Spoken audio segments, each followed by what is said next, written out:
This story is about this virgin loser who became the world's greatest assassin. He dedicated his life to work in the shadows just to help his older brother achieve peace. But unexpectedly, he was betrayed. He was charged for treason just because his brother became afraid of the power that he could wield. Long story short, he died. Fortunately, he regressed back when he was still a kid. And now, he was about to dedicate his life for revenge. If this got your interest, watch the whole video. The title of the manhwa is The Regressed Son of the Duke is an Assassin. The story opens when the protagonist talks about what his father always says, which was, live for the clan. He remembered this while they were in the middle of a battlefield. It meant that he should not desire for anything and that he should just stay by his brother's side like a shadow. He was sitting on his knees while blood dripped down his face. Several knights watched him while one person commented how he, a single knight, fights off the continent's strongest commanders on his own. The battlefield was surrounded by fallen knights, but a commander and several knights who can still fight surround him. The commander of the enemy called him by his name, Sian Vert. In response, he uttered the commander's name, Boris. Boris had a smug look on his face. Out of thin air, Sian drew out his sword. He then asked Boris who made him do this to him, and an ominous aura surrounds his body. He asked Boris if it was the Emperor. Boris covered his face with his arm. He commented that Sian's black fog is sickening. Upon witnessing this power, he had confirmed that it was like what the rumors had said. Sian's aura grew powerful, while Boris called him an assassin from Mist. Mist is an organization that is like fog to the Knights of Light. Boris planned to report to the higher-ups that he got rid of an impure being that was affiliated with the heathens. Sian replied that he should do that when he actually had the mouth left to function after their battle. He threatened Boris that he won't even have a single tooth after he's done with him. Boris advised Sian that if he plans to use his secret power, he should give up. He told Sian that there is a 9th-star magic barrier casted around the area. In his mind, Sian knew that he needed to get out of there and reveal the culprit behind it to his brother. With fierce eyes, Sian declared that he'll just pierce through the barrier. All of a sudden, Sian was commanded to stop by someone. A reputable man in golden armor arrived. Sian was surprised and confused to see this familiar person. He recalled what his father always used to say, live for the clan.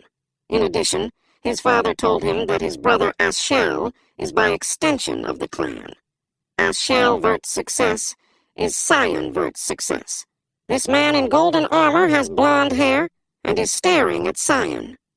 Sian realized the culprit behind all of it. It was Ashkel. This revelation made his legs weak. Ashel commented that Sian is confused now that he has appeared. Sian looked at him. He asked Ashel about the meaning of all of it. Ashel expressed how Sian carried out his duties well, for the clan, for the people, and for him. And upon hearing this statement, our MC knew what was going to happen next. Ashel added that he was just trying to take the burden off his brother's shoulder. Sian admitted that he doesn't understand it. He inquired if he had done anything wrong. Wrong? Ashel asked. Ashel pointed out the ominous fog that Sian is emitting. He described Sian as nothing more than a murderer. He's even unsure if his brother can still be called human. Ashel raised his voice when he told Sian that he fooled them all for a long time. With a hint of anger, he asked Sian, "Can you really say that you don't know your sins?" The word murderer and sin echoes in Sian's head. This made him furious as he wondered what the hell was Ashel was talking about. The succession fight within the Empire, the Demon King army's raid, the war to unify the continent. Sian helped Ashel through all of that. All because for Sian, serving his brother is his life. He punched the ground in anger. Our MC slowly stood up. He thought about how Ashel is now abandoning him. Dark aura was now oozing from his body. Driven by his rage, his fog became more intense as he thought about how he worked like a dog under Ashel for 20 years. Blood started pooling at his feet, but he didn't care if his whole body broke down. He decided to give everything he has right now, even if it means he can destroy Ashel. His crimson-red mist covered the whole area, painting the sky red. The knights were shocked to see that he still had that much mana left. It was impossible for a human. Xian narrated that the hero is trying to kill his younger brother just because he's afraid. He asked Ashel if he's not ashamed of himself. This made Ashel furious. The veins on his face became visible because of that. Xian launched at him. With incredible speed, he continuously attacked Ashel, who tried to deflect using a sword. Xian wished for one chance. Just once was enough. Their fight continues.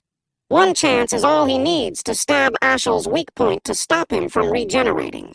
Xian's attack met a magic barrier. Our MC did not expect for his strongest attack to be blocked by something like this. He checked and saw that Boris helped Ashel. Ashel called him a poor bastard. And he stabbed Xian in the stomach. That made Xian drop his dagger. Ashel told him that he wanted to do the favor of giving him a painless death since he's his brother, but Xian showed him his true colors. He revealed that he knew Xian was a demon from the start. He added how it's a good thing he never trusted Xian to begin with. Xian's expression revealed how heartbroken he was because of that statement. Ashel kicked him so that he could remove the sword from Xian's body, and just like that, he left Xian lying on the ground. Xian's blood pooled underneath him. This scene looked like Sung Jin Woo from Solo Leveling. He wondered if that was his end. He commented on how foolish the life he had lived. As he slowly starts to lose his consciousness, he calls himself stupid. Yet all of a sudden, he chased after Ashel's back. Ashel sensed him and turned. Xian was about to hit him. Xian let out a loud scream as he released all his remaining power for that attack. His dagger was inches away from Ashel's throat, but he was interrupted with a powerful force that blew him away. He lost consciousness. Then he heard somebody calling him young Master Xian. He immediately woke up. He was sweating profusely and was catching his breath. The maid scolded him for sleeping in. She told him to get his act together since he needs to get ready. He was surprised to see Emily. He asked her what she was doing there. Emily was also surprised. And then he realized something. It has been 20 years since he last saw her, and yet she's the same as she was when he last saw her. He noticed the surroundings. He remembered that it was the room he used to live in when he was younger. Even the furniture arrangement was the same, and he thought that maybe he went back to being a child. Emily called him to get his attention. She asked him if he was stalling for time because he doesn't want to go for training. She instructed him to make up his mind and get going. The young Xian had no idea what Emily talked about. He asked what training she pertained to. In the Vertclan Duchy. Xian looked around and he was certain that he was back in the duchy of the past. He wondered if the situation is what they call the life flashing before your eyes just before your death. He remembered 27 years ago. It was during the Foundation year 985, March 1st. It was a year before he entered the academy. Every year, the duchy holds a dual training session. His father, who is the owner of the duchy, Duke Vert, attends the event, making it a very big deal. His opponent is Kranz Vert. He is the same age as Xian. He is his half-brother. Kranz's mother, Margaret Ezret, is the Duke's wife. Thanks to that, Kranz received a lot more attention despite the fact that they were both the youngest. Xian was considered a bastard son, and after being mocked in that fight, he became a laughingstock to everyone. The duel was the reason why his father stopped paying attention to him, too. Emily whispered and suggested that he should surrender. Young Xian assured him that it's okay, and he just needed to win. In his head, Xian took that as the maid looking down at him. Xian sensed something. His weapon, a rapier, was heavy. He figured out his strength is the same when he was at that age. The sensation felt like it was not from a dream, nor a memory of his life flashing before his eyes. He had never heard of a magic spell that is capable of creating such strong illusions either. He wondered if he's really back in the past. Kranz commented how his brother didn't run off from the duel. Xian thought that this could be his chance to change the future. He looked at his father, who declared the start of the match. Kranz attacked first while asking him where he's looking. Kranz was confident that he would hit him with his sword. Xian stood there and watched him. He thought how Kranz is like a snail. He shifted his stance, and that made Kranz surprised. Basically, Cyan just took a step to move on the side, and Kranz missed to hit him. This triggered Kranz. He commented how Cyan is dodging like a coward. But before Kranz could further do anything, Cyan hit his hand, and Kranz's sword flew. Then Cyan kicked him on the shin. Kranz was in pain. He fell to the ground and hugged his knees while groaning loudly. His mother yelled out his name in worry. Cyan thought that now, if he just puts his sword on Kranz's throat, the duel will be over. He gripped his sword as he thought that wasn't enough. He recalled that when he was at that age, Kranz always bullies him as a form of entertainment. And that bullying continued in the academy, too. So Cyan thought that he needed to really stomp him down so that he can never try to do anything like that to him again. Cyan had decided that in that life, he will pave a path on his own for himself. Kranz got terrified. Tears were streaming down his face. Kranz was in pain. The result of the duel was that Kranz lost. The Duke ordered Cyan to see him, and even freed up a schedule. That made Cyan ponder if his victory in the duel was really that impressive. He even had a high-class knight, Ulkin, who was directly affiliated with the Duke, escorting him. He met Margaret Ezrat in the hallway. It looked like she talked to the Duke about her son. Cyan grinned when he saw that she looked like she stepped in shit. He asked her if Kranz is okay. She was furious. She told him that he was audacious to ask such a question after beating his brother like that. She told him that he was thick-skinned. She passed by her while saying that it's how duels are. Then he heard her say, "This is why bastards shouldn't be treated like legitimate children." With a devilish grin, Margaret Ezrat continued to say that, like mother, like son, and that his mother is a dirty whore. She told him that he should be on the streets begging for food instead. He was daring to put up a fight when he should have just known how to be grateful. Cyan looked back at her with a murderous intent. She had crossed the line. He pondered if he should just kill her, but he stopped himself. A grin flashed on his face. He knew better than anyone on how to make her suffer. He planned to torture her.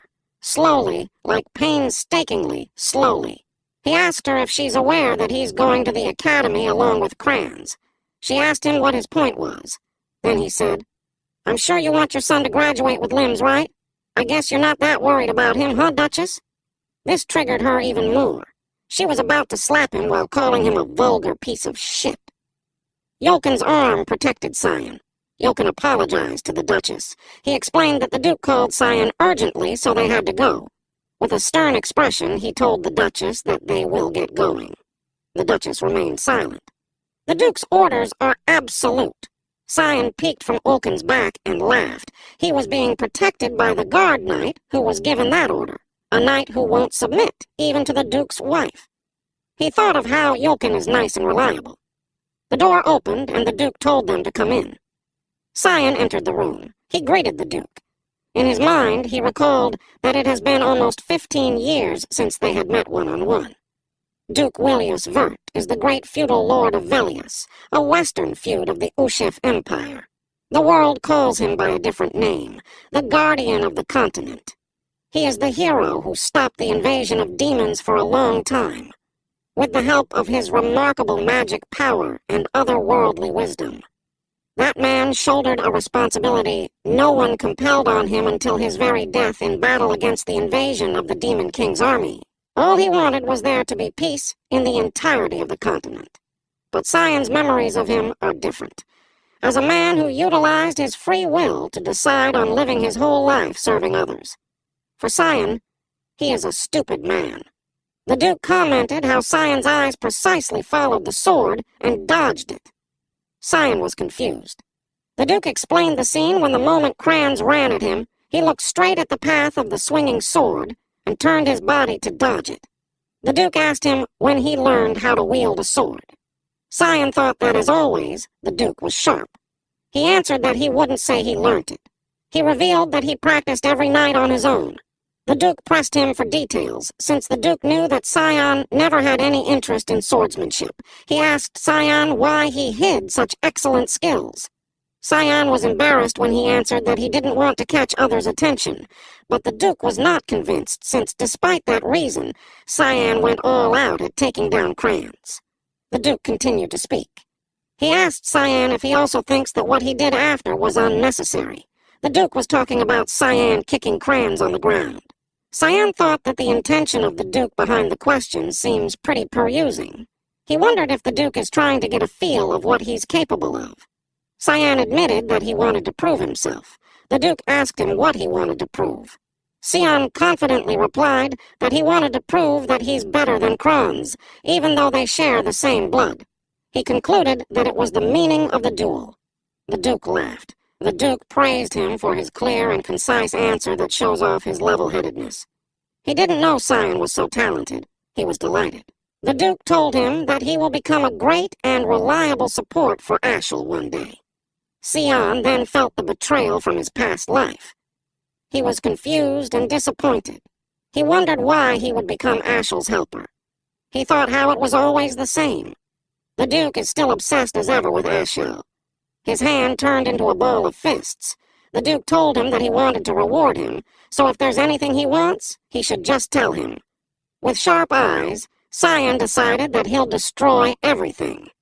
Everything that Ashel fucking tried to do. He told the Duke what he wanted. A few moments after that, Emily turned pale when she found out that Cyan wanted to enter the battlefront. He told Emily that nothing is certain yet. Emily probed him if he's losing his mind, or if he has any idea what kind of place that is. She told him that it's swarming with wicked and terrifying demonic beasts all over the place. Velius, the western feud of the Ushif Empire. It is the only place in the entire continent to be called a battlefront. Even in that, the Lima Valley, that can be called the front line, is a ferocious battlefield where the battles with demons have been going on for hundreds of years. Because of that, the Duke, who stubbornly opposed it from the start, gave Cyan a condition. He is to become worthy of going to Lima Valley within 1 month.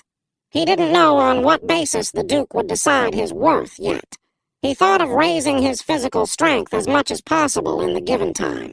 He's aware that he's still weaker than his peers, but he also appreciates that he's lucky enough to have the same combat sense as he had before regressing, and the little amount of magic he sensed from within him.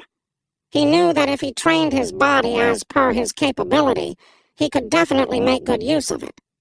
He decided to start training right away. All of a sudden, his door busted open. A woman entered the room. It was Alice. This lady had this blue hair and stern look on her face. She grabbed him by the collar. Emily greeted Lady Alice.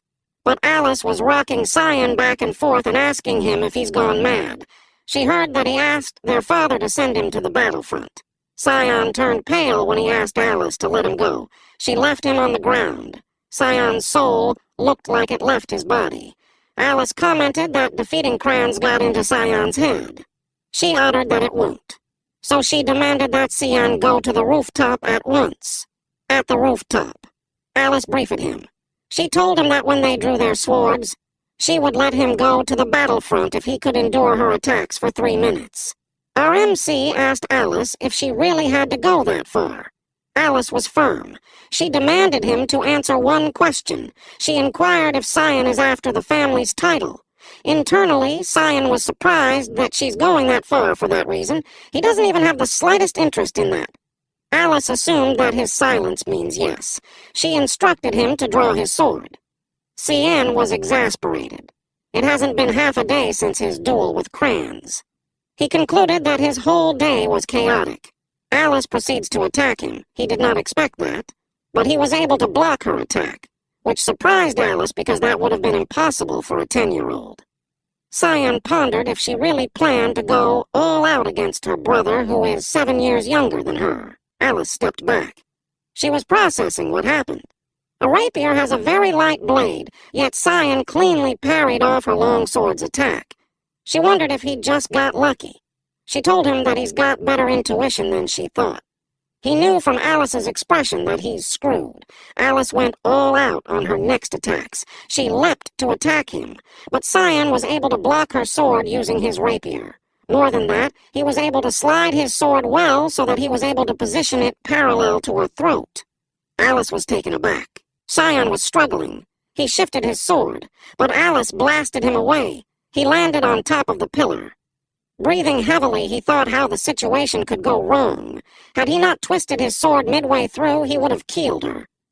Mist's swordsmanship skill, thick fog, mostly consists of skills meant to kill immediately. Sion admitted to himself that it's hard to fight without killing because his strength is lacking. He wondered how much time was left. He's compensating for his weak strength by imbuing the sword with his mana, but he's almost at his limit. Alice was breathing heavily, too. She called the earth and whined to come to her and act as her sword. Cyan was surprised to witness the sixth star magic. Alice's blade glowed in blue. This is called the Aqua Blade. With a funny-looking crying expression, Cyan wondered if Alice was trying to kill him. Alice kept muttering that she can't lose. Cyan could tell by the look in her eyes that it would be the end of him. Since he's positioned on the edge, he anticipated that he'll fall even if he were to block her attack. He decided to trust that his plan will work.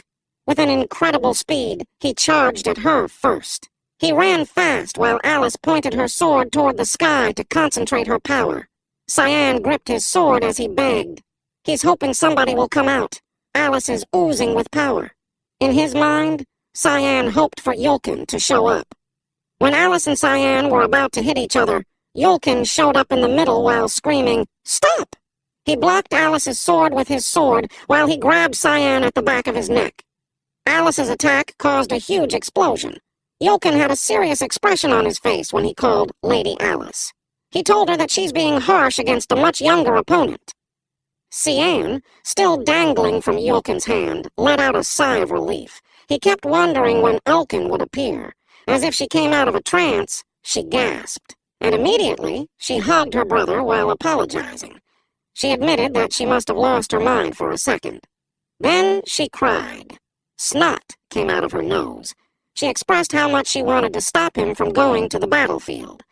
Cyan smiled and thought how it's very much Alice to do that.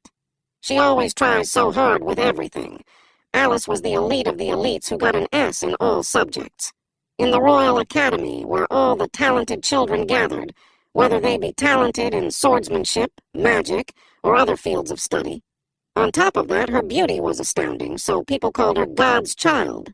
From a young age, she was trained in swordsmanship. She was mentioned as being the future guardian of the continent, along with the oldest son, Ashelvert. But not long after joining the Knights of Light, she was killed. Cyan hugged her back while thinking of how much he missed her. His hug was so tight that it got Alice's attention.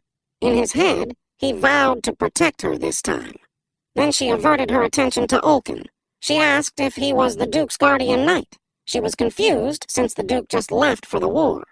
Ulkin informs her that he's carrying out the Duke's orders to protect the young master for a while, although he couldn't tell her because he's supposed to carry it out in secret. Cyan felt his presence ever since he left the Duke's office. He wondered if Yulkin would have not shown himself if he continued to not notice him. He wondered why his father would tell Yulkin to follow him secretly. All of a sudden, Cyan felt groggy. Alice caught him as he fell asleep. Alice smiled and commented that he's still a little kid. The next day, Alice returned to the academy. Apparently, she had come back just for a bit to see their father before her graduation.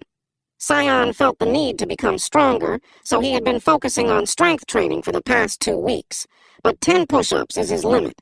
He felt like he hit the wall for the past 2 weeks. Back then, he was pretty confident in his strength. He knew this time he needed a solution. Emily knocked on his door to inform him that a package from Emily had arrived. Cyan got excited. Emily brought it out and complained how it smelled so disgusting. It's a hellhound's blood that he asked her to get for him.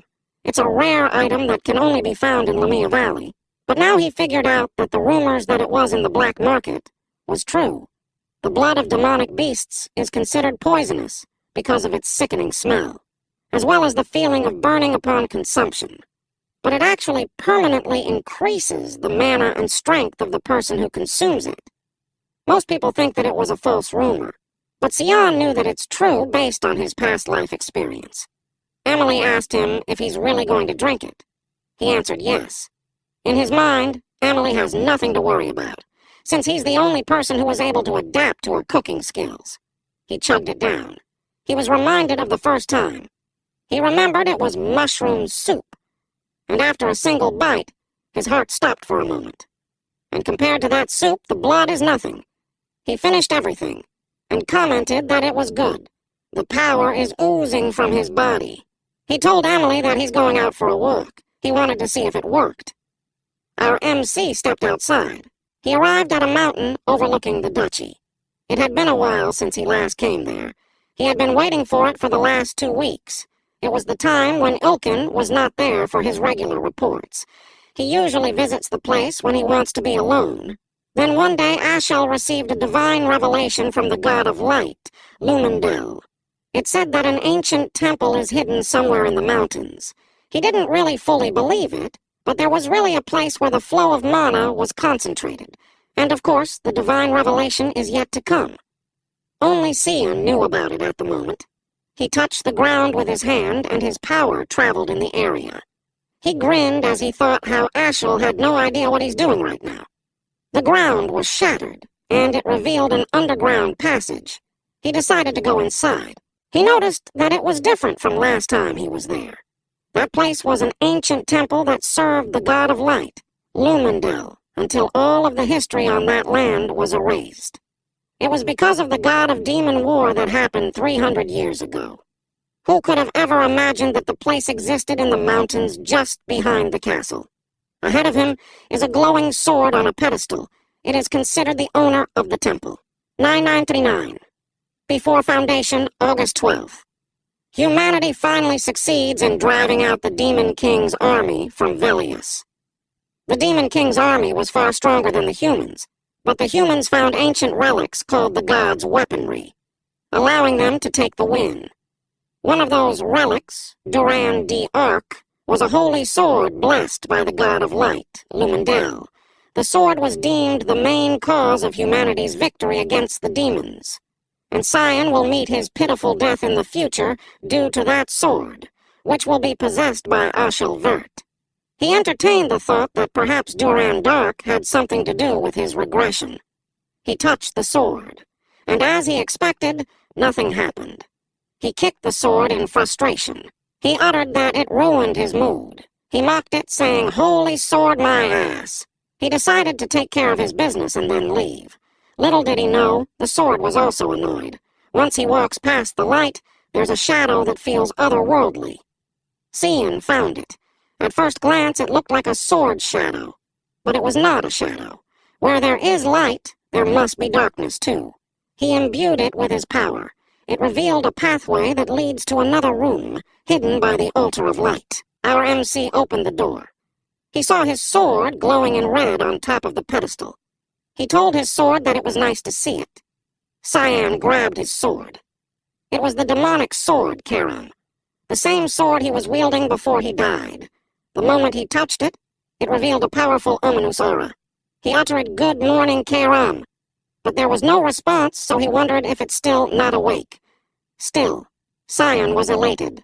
The familiar feeling to him was the best that it made him want to slay something right there and then. And then a shadow with sharp eyes appeared on the ground.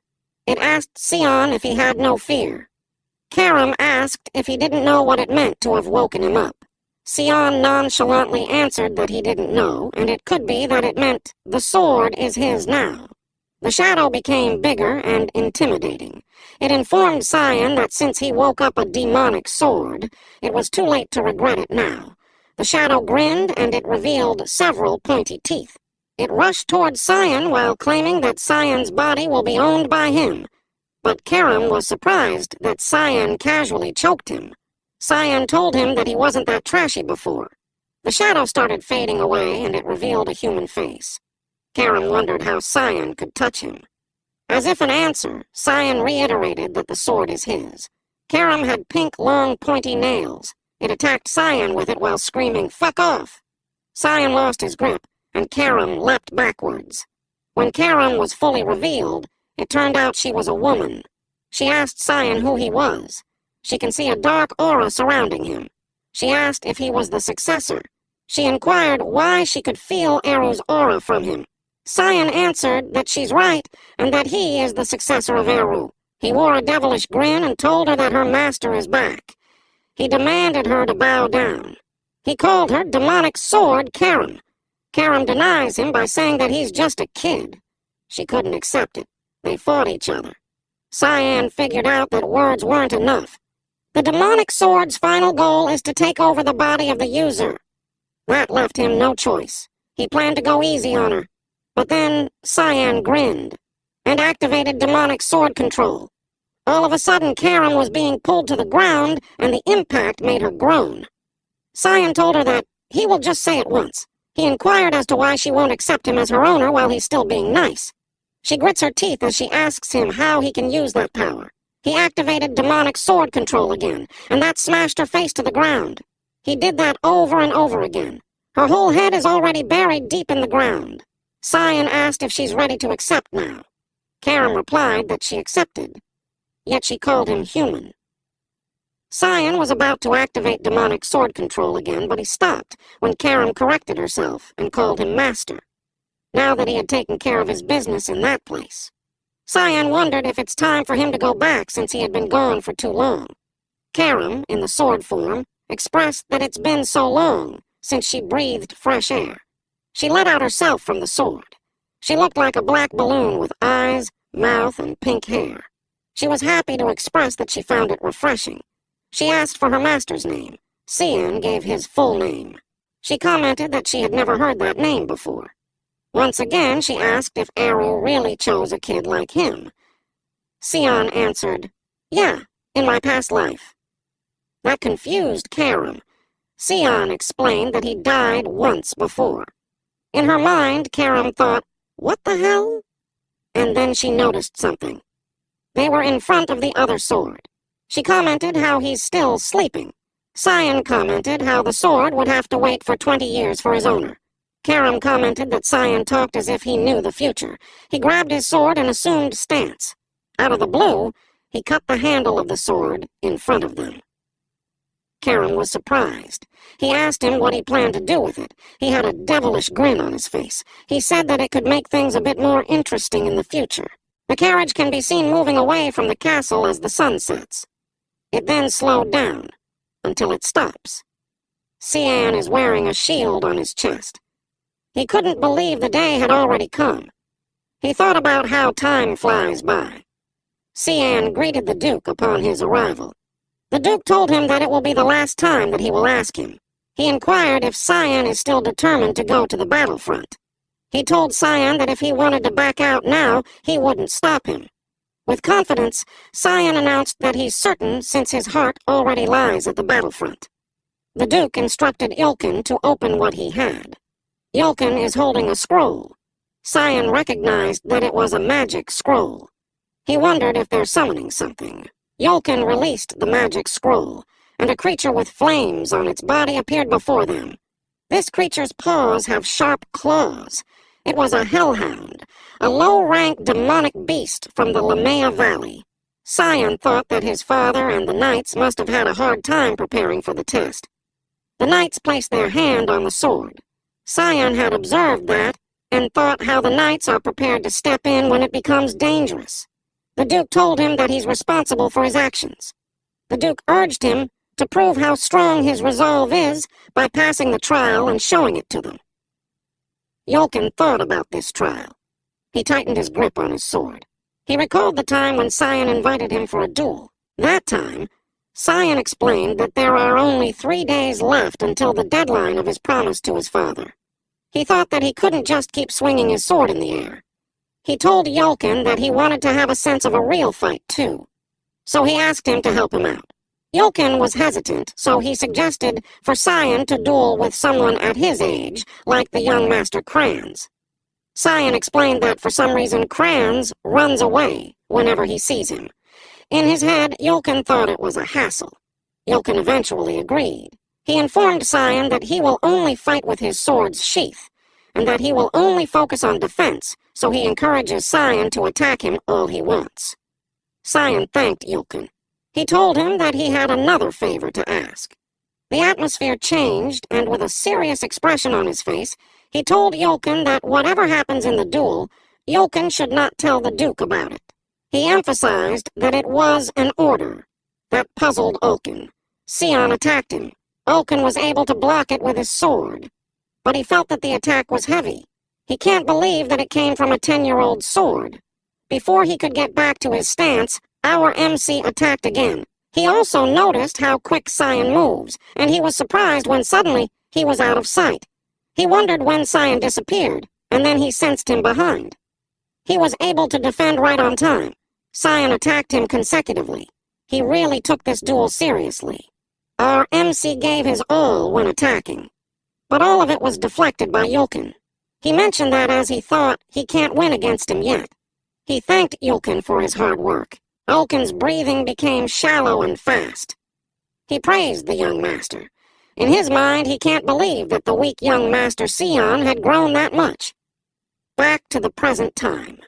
Ulkin thought that his hunch was right. The young master could overcome the trial. The hellhound moved quickly. Sion anticipated its attack. It roared loudly as it approached him. Its eyes are focused on Sion. It passed by Sion. Sion understood that with his current strength, fighting a monster is still too much. He knew he had to end the battle as quickly as possible. The hellhound prepared to attack again, but Sion had planned to kill it with his next attack. He assumed a combat stance, and when the hellhound charged at him, he targeted its neck. He leapt high in the air and pierced its skull with his sword. The knights couldn't believe their eyes. The Duke was pleased. Cyan looked at the corpse of the hellhound. It was bleeding severely from its neck. He thought that it was a waste, since that much blood could fill a few bottles. But if he did something like that right there, people would think that he's crazy. The Duke clapped as he praised Sion for being impressive. He told Sion, "Then I'll see you at the battlefront." Sion thanked his father. Karam appeared as a small smoke in his shoulder. She fiercely asked him if she looked like a kitchen knife to him. Sion nonchalantly answered, "Of course not. You're a demonic sword. Why would you say that?" Karam replied, "Then use me, damn it." She yelled that she needs blood to gain strength. She looked at the corpse and stuck her tongue out, while begging to be allowed to have one gulp. Sion told her not to worry, and with murderous intent, he told her that soon he will use her to his heart's content. He told her to look forward to it. Karam complained that he should have just woken her up during that time then. After a while, an ogre appeared in the northwest. The Duke commanded them to set up a line of defense and take down the ogre right away. He told everyone to leave no one alive. The knights yelled to start the restraint of salvation. A bright yellow mark in the air illuminated the area. A magic circle formed beneath the ogres, and restraints came out of that circle, immobilizing the ogres. The Duke commanded the knights to attack. They sliced up the ogres in the area. The ogres roared loudly, but the knight bravely did their duty. They easily cut down the ogres. Meanwhile, Cyan was mounted on a horse, watching them, while Emily behind him is scared to death. She cried rivers of tears as she asked the young master why he wanted to come into a place like that. Deep inside, Cyan felt nostalgic. The Duke asked him how it feels to be in the front lines. Cyan admitted that he's a bit nervous. The Duke told him that, as he had observed, he will never know when he will die in a place like that. He advised him not to ever let his guard down. He answered that he will keep that in mind. He knew that in the front lines, situations like that are a demi a dozen. There are usually 3 to 4 battles a day, and every battle has its own detailed response manual, with the capable knights as core, taking care of all the monsters that try to cross the front lines. At the base camp, he had observed that the 10 that he was assigned to is in the rearmost area, where it's the safest. With the guards in the area being disciplined, he couldn't see a chance to feed Karam. He wondered if he had to wait until dinner time. He noticed Emily trembling under the blanket. She replied, "Didn't the Duke tell us?" She continued, "That we won't know when and where we would die." Cyan asked, why won't she pack up and return? She yelled loudly, "Do you think I can, when you can't even do anything without me?" With a slight hint of annoyance, she told him that with the monsters all over the place, if she ran away, who would take care of him? She instructed him to move, since it's already time to eat. Cyan asked her about the cape that he requested. But Emily just left him in the tent without saying a word. Cyan was holding back his annoyance, but he wondered what would happen if he just chased her away. He couldn't believe that's how she treated her master.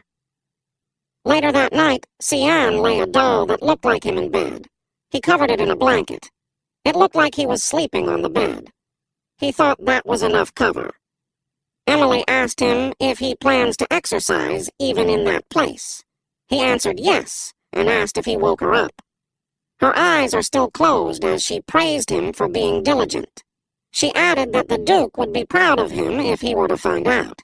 He put on his hood and told her that he will be leaving. He asked her to take care of things as usual. As he was about to leave the tent, he briefed her that he was asleep. Cyan knew that since they are in the front lines, the guard duties are strengthened. He ran as fast as he could. If he didn't take that chance, moving around freely will be difficult. He used his skill, Thick Fog 3-move, Fog's Descent. He's relying on his memory and went to a place with tons of monsters. It was the perfect place to use KRM. KRM got excited over the strong scent of blood. She told his master that she doesn't think he can hold back. She urged him to move quickly so she could cut something down. Several hellhound monsters attacked them. Cyan agreed with her and promised her that they would do as she pleased. Cyan and KRM easily cut down the monsters. They were clearly enjoying this bloodbath. Cyan activated Fog Sword, Rushing Fog Storm, and he cut down several monsters while moving like a tornado.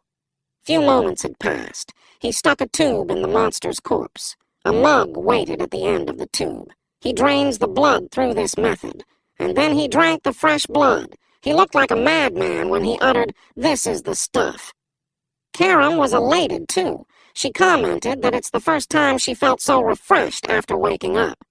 Cyan told her that they will keep training like that. She asked him how long he thought it would take for them to get stronger by killing those mutts. Little did they know, several hellhounds gathered behind them. He sensed the monsters. He assured KRM not to worry since the night is young, and there are plenty of monsters. KRM was getting excited. Ogres, hellhounds, giant crocodiles, you name it.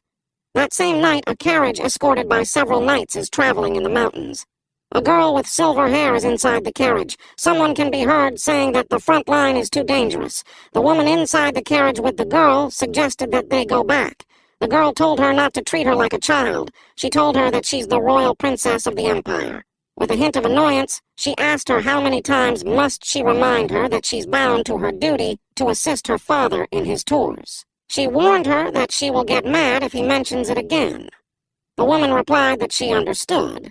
And then she changed the topic with the news saying that the youngest son of the Vert family is on the front lines. She added that he should be around the same age as her. The princess was surprised to hear that Duke Vert brought his youngest son. Her attendant told her that the Duke wasn't really planning to bring the kid, yet the kid volunteered himself. Since they are at the same age, the attendant suggested that the princess and the kid should get along. The princess acted as if this didn't interest her. She ended the conversation by saying that she would go to sleep. The attendant respected her wish. After a few heartbeats, the princess asked for the kid's name. The attendant replied that it's Cyan Vert. She repeated the name and took a mental note of it. The face of the princess was then revealed. Waifu candidate number 1 was found. A monster was sliced to its death. The Duke ordered to check if anyone's been injured. It was reported to the Duke that everyone is okay. The Duke praised them for their hard work and ordered everyone to go back. The Duke looked around. He had observed the one who killed the last flying monster, which is Cyan. The Duke asked Cyan how he was adjusting to the front lines. Cyan respectfully answered that he's learning something new every day. It wasn't what the Duke expected, since he thought Cyan would want to hurry back. He commented that his son has endured for quite some time now, and he told him that he's proud of Cyan. That caught Cyan off guard. Before the Duke leaves, he told Cyan that he had something to talk to him about tomorrow, so he wanted him to come to his tent early in the morning. Cyan was surprised, since he had never seen his father's kindness before. The night came, and it had an eerie atmosphere. A monster with a long body came out from underground. Fortunately, Cyan was quick on his feet, so he escaped it. It was a death worm. It's gigantic, with the end of its body full of sharp teeth. It usually appears deeper into the valley. Karam uttered that her master must be struggling, so she offered to take over instead. But Cyan wasn't foolish, since he's aware of her schemes. Karam denied that it was her intention. She promised to just use it for a bit, then she'll allow him to take over. The deathworm's body had a bit of smoke on the rough surfaces. Karam pointed out that the deathworm immediately regenerates any shallow injuries, so it would be useless to attack it. Cyan knew that she's right, and might have to continue forever at that rate. It had already been a month since Sion went to the front lines. He had drunk the blood of countless demonic beasts, but he felt that still wasn't enough. The deathworm attacked him, and Sion thought he had no choice. He decided to play along with whatever Karam is planning for now.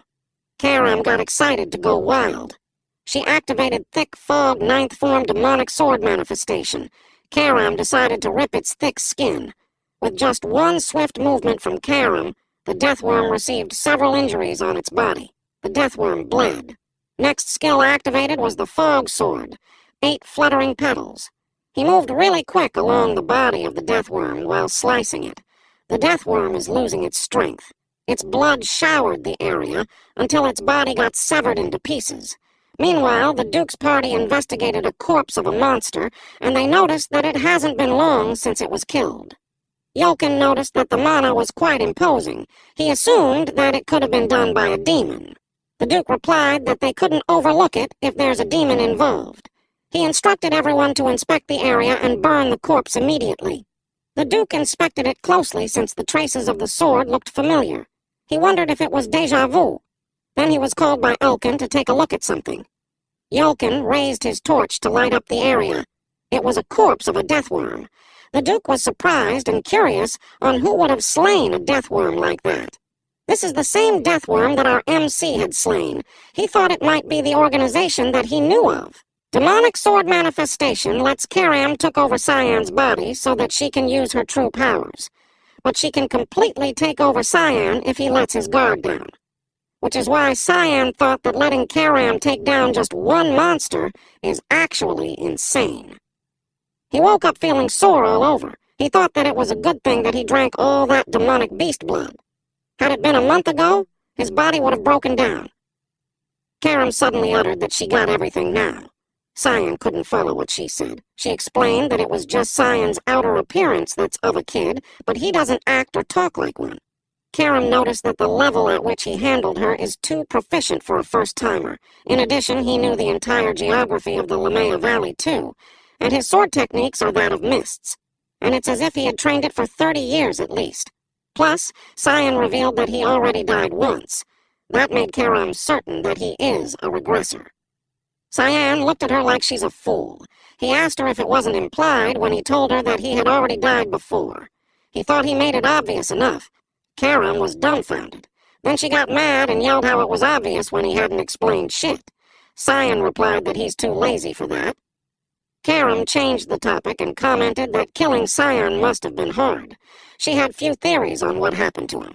For example, he was killed by the owner of the Durandi Ark, and there's 2 possibilities. He was either killed in a duel or betrayed, and she had a strong inkling at the latter. Cyan asked why. She explained that he looked at the holy sword like he stepped on shit. She would have been an idiot if she couldn't tell from that. Then she concluded that Cyan's goal must have been revenge.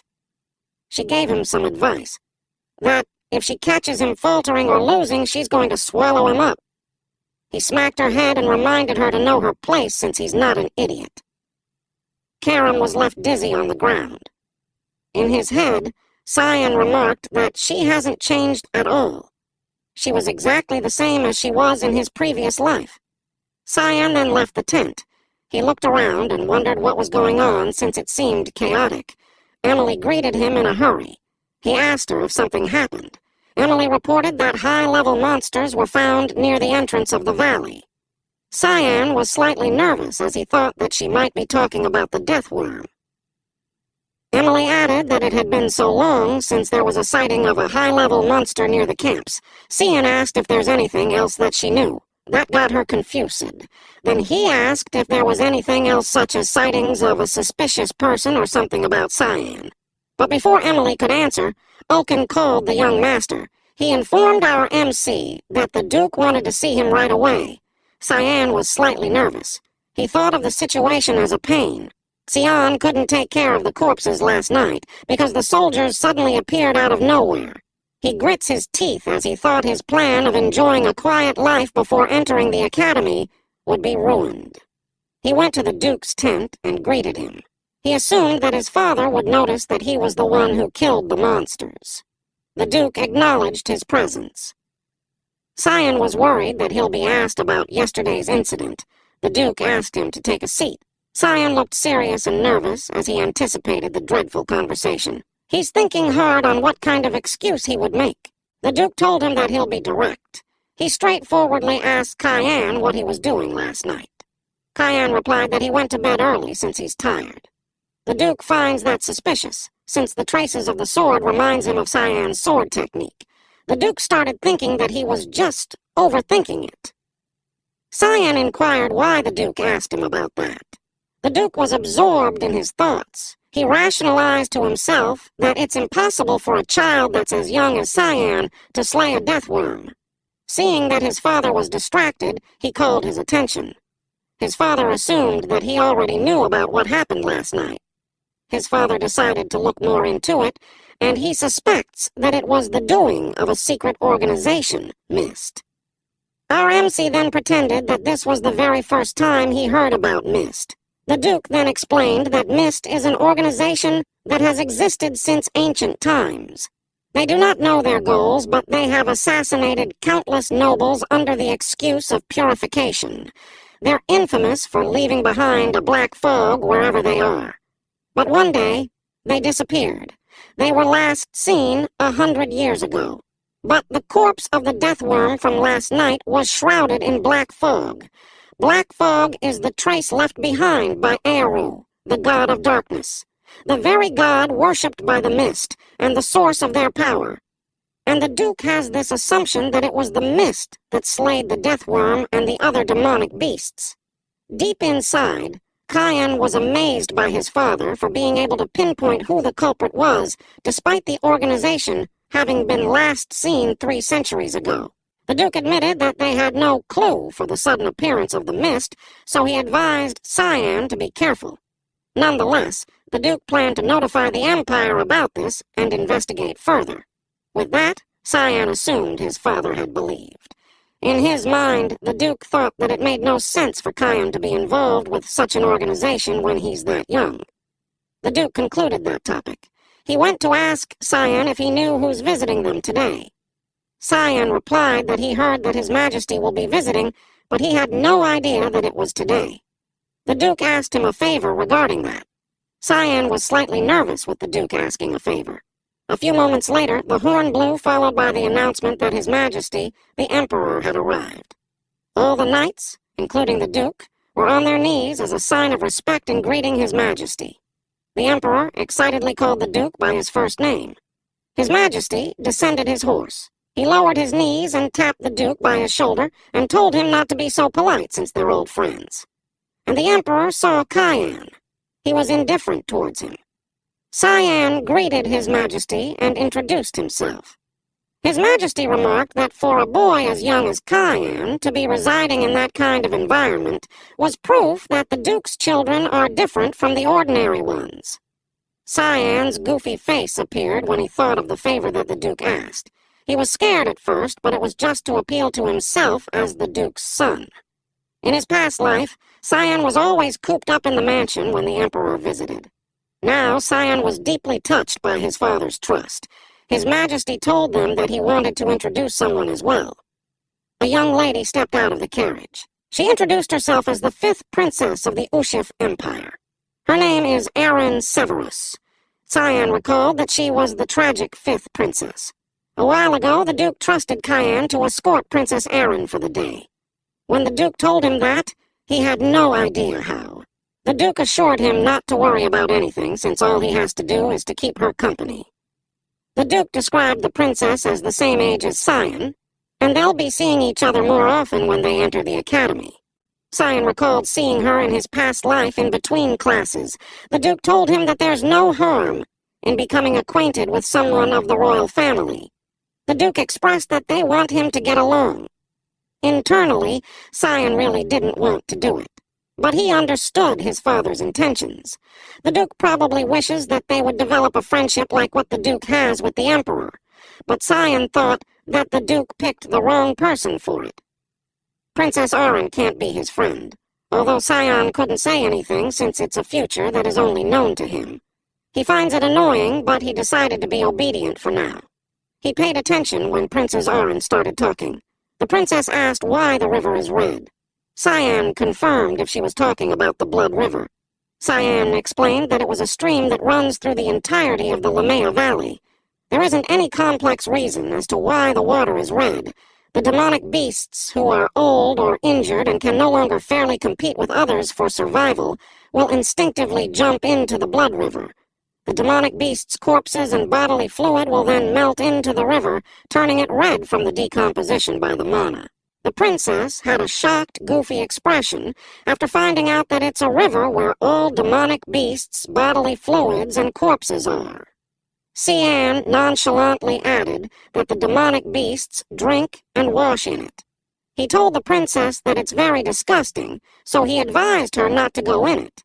The princess had a disgusted expression when she asked what was at the end of the river. Cyan replied that it's the demon realm. The princess was extremely shocked. She wanted to confirm if it's really the place where the demons live. Cyan decided to tease her.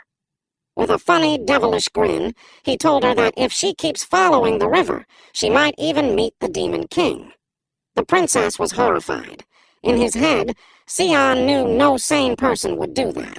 But he finds it amusing to make fun of her. All of a sudden, a bright light appeared that caught all of their attention. The princess asked what it was. Cyan explained that it was the 3rd sentry post in the west. A yellow light signifies incoming demonic beasts. The princess was surprised to hear that there are demonic beasts in there. The Duke immediately gave an order to protect the Emperor, and the Guardian Knight Division troops would go with him to the 3rd sentry post in the west. The Emperor told the Duke, "Don't be like that, Villiers." The Duke was confused. He asks the Duke if he thinks he's there for a hike.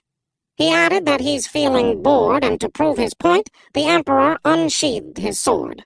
The Duke signed and accepted the Emperor's wishes. The Emperor ordered his knights that they would join the demonic beast raid. He commanded them to focus on killing the demonic beasts until the raid was over. The Duke ordered Cyan to join too, which Cyan immediately agreed to. The princess asked him if he could fight the demonic beasts. Cyan answered yes, and shared that he's still supporting from the back. He told the princess to get back to the shelter. Unexpectedly, the princess demanded to take her with him. In his head, Cyan wondered what the hell that kid was saying. The princess insisted that they're the same age, so she can come too. With a bored expression, Cyan told her that people die in battle, and he emphasized that it's not a playground. The princess did not back down with her demand. Cyan was holding back his annoyance when he called Yulkin. Yulkin appeared and uttered that he will substitute the royal knights and escort her highness to safety in camps. Yulkin invited the princess to go. The princess looked at him as if she's intimidated. She pointed her fingers on Cyan and called him impudent for daring to treat her, a princess, that way. Cyan got closer to her. His eyes are wide and his tone is firm when he told her that dozens of knights might die because of her stubbornness. He added that a split-second decision can decide her fate of either dying or surviving in a war. Being extremely intimidating, he asked her if she can take responsibility for all those lives. The princess became teary-eyed. When he was about to leave, he told her to go back if she's going to cry like a child. The princess, Yulkin, and the maid were left standing there. The monsters were in the area, and it looked like a giant slime that gobbled up several humans. The Duke ordered them not to fall back. When they were close to the monster, he instructed everyone to halt, so they can get back to formation. Then he commanded for everyone to protect His Majesty and slay all the monsters, and not spare even a single of them. In high spirits, everyone got moving. Dionys Severus, the emperor of the Ushif Empire, had 2 wives. Diana Quazelle was the first wife, but she is now dead. Cassandra Nepellus is the second wife, and considered the prominent judiciary of the empire. The former empress gave birth to the first and second princess, and the current empress gave birth to the third prince and fourth prince. However, Aron Severus, the 5th princess, was a bastardized daughter born to some peasant mistress. People treated her something like a scarecrow of a princess for her mixed blood, but she did not care about how others perceived her. She fulfilled her duty as a part of the royal family, and devoted herself to her studies more than anyone. However, she was framed for treason by those who resented her, and she was kicked out of the royal family and the empire. Rumor spread that she died alone from a disease on an island. Because of that, people called her the tragic princess. She could have lived a happy life had she not been greedy. It would have been better for her to live without any ambition. Karam showed up and told Sion that it was what the Duke kept telling him about his past life. Sion explained that it's different, since what the princess encountered are royal politics. Lightning struck a monster. He watched several more lightning from a distance. Sion commented that the Emperor is a skilled person. The Emperor had the ability called Holy Lightning. Several lightnings struck the ground and killed the monsters. Emperor Dione is known to the public for being 8-star in magic rank. Had he not become an emperor, he probably would have been the Mage Association's head. Cian had a funny expression on his face when he thought that an intermediate-rank demonic beast is not a problem for the Emperor. He also thought that being an emperor was just his hobby. After that short battle, an expensive liqueur was served, and the Emperor commented that it had been a while since he shared a drink with his friend, Viliarth. But His Majesty felt quite lonesome that he's the only one drinking. The Duke apologized and explained that he doesn't drink when he's at the front lines. The Emperor expressed that he was reminded when the Duke asked him about the current atmosphere in the Empire. He shared that there had been a recent spike in assassinations of nobles, and it's causing a lot of anxiety. The Duke asked if there's any patterns in those assassinations. The Emperor replied yes. All of the assassinated nobles were corrupt officials. Plus, Black Fog was present at all of the murder scenes. The Emperor inquired if the Duke had any idea. The Duke shared that he found traces of them at the battlefront. It seemed like the Mist followers have been on the move again. The Emperor answered that it made sense, but he instructed the Duke to look into it more. The Emperor expressed that he appreciated the Duke for taking care of the garbage, but he can't just sit by and watch as the people grow more anxious. The Emperor shared that there's something else that concerns him. It was because some damn noble was blabbering that everything was the 5th princess's fault. The Duke wanted to verify if the Emperor meant that there were people trying to tie Princess Aeryn to those incidents. The Emperor shared that he suppressed them by shrugging it off as nonsense, but it seemed like there's a group that wants to use her. The Emperor asked the Duke for a favor as a friend, and not as an emperor. He told him that if he ends up dying before the Duke, he requested for the Duke to take care of that child. Viliarth Vert responded that he will carry out His Majesty's orders to completion. The Emperor thanked him. Later that day, rain started pouring down, and everyone was inside their tent, including Emily, who was confused if that was everything. Xian asked her what more she expected. Emily emphasized that it was a princess, and he left her just like that. Emily scolded him by commenting that he won't ever get married if that went on. In his mind, Xian thought that what he did wasn't even a date. He was about to leave and entrusted Emily to everything while he's gone. Emily asked if he's really going to train again when it's raining so hard. Cyan assured her that it's fine. Little did he know that there's someone standing outside his tent. Emily was surprised when she saw it. She asked who it was. This girl removed her hood and asked Cyan where he was going. It was Princess Erin, and she invited Cyan for a chat, if he was not busy. Emily was pumped up to see Her Highness. She looked like a fangirl. They went inside the tent. Outside, the royal knights guarded it. Princess Erin inquired as to how long it had been since Cyan got there. He told her that it had been a month. He asked her why she came to see him. Princess Erin hesitated to answer. She then asked if the maid can be excused for a while since she keeps staring with dopey eyes. Cyan asked her to go outside for a bit.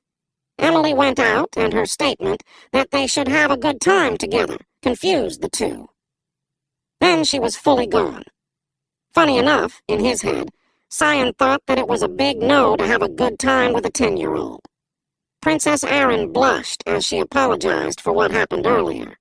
She admitted that her actions were unbefitting of a princess. Cyan assured her not to worry about it. He apologized for being rude to her. She laughed and expressed that she would have said the same thing if she was in his place. She commented that Cyan is acknowledged by a lot of people unlike her, and he's a lot more mature. From her words, Cyan understood her personality. Princess Erin asked if he's entering the academy too, and she was about to offer friendship, but before she could finish her sentence, Cyan cut her off with an apology, as he told her that he believes that he won't be any help to her. The princess was rattled to the core upon hearing that.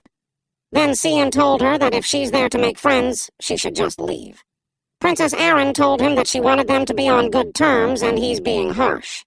Even with tears streaming down her face, she had a menacing aura as she asked him if he also thinks of her as a shell of a princess. Cyan remained silent. Then Princess backed off by saying that she understood that there's no benefit in being friends with her. Then she apologized for wasting his time.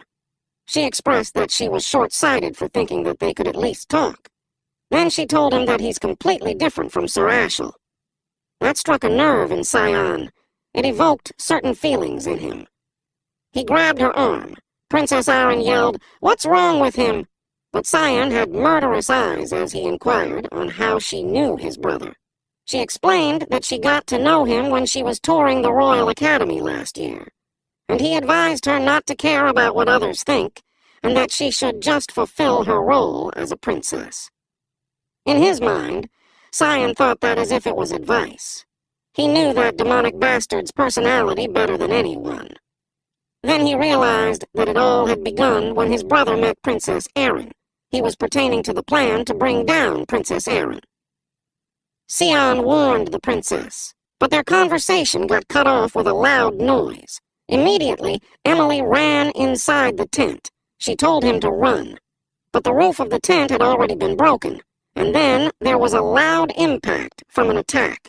The knights cursed as they watched a gigantic ogre swing its bat-like weapon in the young master's tent. They hurried to check the condition of the young master. Emily saw the weapon that pierced the ground. Her tears fell as she was overwhelmed with worry. She loudly called out to the young master. The monster's features were then revealed. This one looked like a giant ogre. The scene then shifted towards this place where the Emperor's voice was heard, as he was surprised. They just received the report. Those advanced-rank demonic beasts ambushed the rear camps of the border regions, and the princess was there when it happened. The Emperor immediately gave an order for everyone of the Imperial Army to head to the rear camps. Their priority is to secure the safety of the princess. The Emperor wondered who she was going to see in the rear camp. Several ogres were there. Cyan, our MC, was still alive. He watched them behind the debris. Death worms were in the mix, too. He, Emily, Princess, Erin, and other knights were hiding behind a rock. Those monsters should only be in the deeper regions of the valley. But for them to be in the rear camp, Cyan assumed that something must have changed. He wondered if it was because of him. Emily called his attention. She sobbed as she thought that he's really dead. That made her promise not to leave his side again. Earlier, the roof of the tent came crashing down. Cyan immediately ran towards the princess to protect her. Cyan thought how back in his day, he even killed the Demon King, so as if he'd die now from a mere ogre. Princess Erin was worried about the knights at the camp. Emily assured her that the knights are really strong. She held back her tears as she blamed herself now that the knights that came with her were in danger because she went to the rear camps. The knights assured her that they're okay, and it's a given that they would protect her as the knights of the Empire. The other knights second demotion to assure the princess. Spoiler alert. These were this guy's last words. Sion sensed something, and he immediately yelled for everyone to move. The knight was confused. He did not know that the ogre's hand was about to grab him.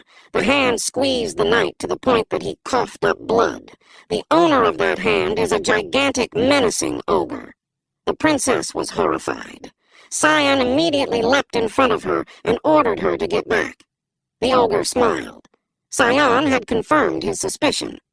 The ogre is after him. He told them that he will distract them while they run away with the princess. Emily passionately replied, "Okay," and it was funny how it left Sion dumbfounded. Emily grabbed the princess and she asked the knight why he was just standing there. It was comical how Sion was slightly annoyed from this bitch's eagerness to leave. The ogre demanded Sion's attention when it roared loudly. Our MC unsheathed his sword. He leapt high and slashed the ogre in its arm. This made Sion wonder why the advanced rank demonic beasts are attracted to him. It felt like they smelled something from him. Karam laughed. She told him that he drank the blood of countless demonic beasts in order to become strong, and that's why he reeked of them. It would be weird if they didn't come after him. Cyan was surprised and slightly annoyed that Karam knew about it, and she only told him about it just now. Karam grinned at him and asked if he forgot that she wanted his body. Our MC grabbed her tightly and made her groan, and Cian assumed a combat stance. Karam asked what he was doing and requested for him to treat her better, to which Cian replied, "Shut up." He stood in front of the ferocious ogre and uttered that he doesn't care, on how many monsters would come at him. He attacked while the ogre also did the same, but he was quick, and he sliced its arm before it had the chance to hit him.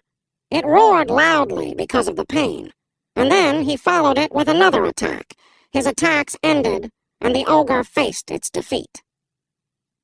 Cyan sensed that there's no one watching now, so he decided to sip on some advanced rank demonic beast blood. Karam got excited over the feast that they'll have, but Cyan saw something that shocked him. A large purple claw landed on the edge of the cliff. It was from a devil dragon. The devil dragon roared loudly. Karam told him that it's still a baby and it must have smelled him. But Cyan didn't care why the dragon was there. He activated the demonic sword manifest. To him, what matters is catching that devil dragon. Now that Karam controls his body, he stated that she needs to catch that dragon, but he corrected himself and told her to eat it. Meanwhile, the other ogres faced the lightning of the Emperor. The ogre fell, and the Emperor asked Viliarth if that's the last ogre. The Duke answered that it seemed so. But the Emperor wasn't pleased. He asked about the princess and the Duke's son. The Duke apologized since he couldn't find any traces past the tent. The Emperor told him that it's fine since he knew the Duke is also worried for his son. The Duke replied that there's no need to worry about him since what matters at that moment is the princess. The Emperor had a funny expression on him that conveys that he was about to scold the Duke, but he commented that the Duke is being cold. The Duke replied that Avert should know how to watch out for himself. A knight reported that they found the princess. The Emperor asked him if he's really sure. Then the princess appeared. The Emperor immediately called out her name. He grabbed her shoulder as he inquired if she's hurt. But Princess Erin was in panic as she informed his father that they had to hurry and save him. The Emperor asked who she was referring to. Princess Erin cried as she told him it's Cyan, and she blamed herself. Behind the Emperor is the Duke, who had a stiff posture. The Emperor asked the princess to calm down and tell him what's going on. The Duke approached Emily and inquired if he's Cyan's maid. With a scary expression, the Duke asked her if something happened to Cyan. Emily trembled in fear. She had never seen the Duke being that scary before. She stuttered as she explained that the young master acted as a bait in order to give them time to run away. The Duke's brows furrowed. The knight informed them that he remembered where Sion's last location was. He told them that if they give him permission, he will go with the others to save the young master. The Emperor asked Viliarth what he was waiting for. He told him to hurry. The Duke looked menacing when he replied that they are not going to do that. Princess Arryn was surprised. The Emperor asked if he was serious. The Duke prioritized taking care of the situation first, because if the camps fall, the demonic beasts will invade the Empire. He told them that they should reconstruct the place right away, and that is the only way to prevent more deaths. Emily's tears fell as she asked, "What about the young master?" The knight grits his teeth. The Duke replied that Cian had done his duty by helping the princess evacuate, and that is what it's like to be a Vert. The Emperor was sullen. Princess Arryn, too. She blamed herself. All of a sudden, they heard a loud monster cry. It went on, and they turned their attention up high, and they saw the dragon flying in the sky. Princess Arryn couldn't believe her eyes. There's a person on top of the dragon. Upon a closer look, Cian was holding on to the dragon's leg while it's flying. He looked funny as he grabbed it tightly while he silently cried about his situation. Dragons. Creatures that are the closest to the Creator. They are very rare and noble creatures. Inferior beings like humans dare not easily approach them. Cian Vert thought about how it's an honor to be able to come across such a high and mighty creature, but he questioned why it had to fly over the very people that he doesn't want to be seen by. It flew over Arryn. She yelled Cian's name. His Majesty couldn't believe a dragon appeared. And on top of that, he questioned Viliarth on why his son is on top of a dragon. The Emperor is in panic, but Viliarth just stands there. The Emperor questioned him on what he was doing, and if isn't going to save him. Cian internally cursed, because all he wanted to do was drink its blood. He didn't expect that to happen. Earlier, the evil dragon appeared. He told Karam that she had to eat it. But a swarm of random monsters appeared before Cian, who was possessed by Karam. Cian told them that he didn't have any time to waste. The fog sword, rushing fog storm, was activated. It sliced several monsters all at once. He landed on the ground, right in front of the dragon. He uttered that the dragon is definitely not a fully grown one. The dragon opened its mouth to release a laser beam. It was a big attack, and it shattered the ground on its way. Cian told the dragon that it was rude. For spitting on his face on their first meeting, he added that it can take his sword to face then. He slashed the dragon right at its eye. The cut bled, and it made the dragon angry. Its sudden movement blasted Cian away, and then it chased after Cian. But that just made Cian, possessed by Karam, grinned. He had an attack on his sleeve, the 8 fluttering petals. It caused a massive explosion that shattered the ground. But he admitted that he can't take on a dragon just yet because his shoulders became sore. He decided to wrap it up. The dragon flapped its wings in front of Cian, and it made a gust of wind. He told himself that he won't fall for the same trick twice. But he noticed something. It was a funny scene between them. The dragon scurried away from him while he's in shock that it happened. He called the dragon a lizard that's running away. He couldn't just let the dragon go, so he jumped so high to chase it. Which brings him to his current dilemma. Now he contemplated that maybe he used up all of his luck coming across the dragon. He looked down, as he wondered how he would take care of the situation. Karam asked him what was wrong since he's not doing anything. Cian looked funny when annoyed, and he asked her if she can't see the people below them.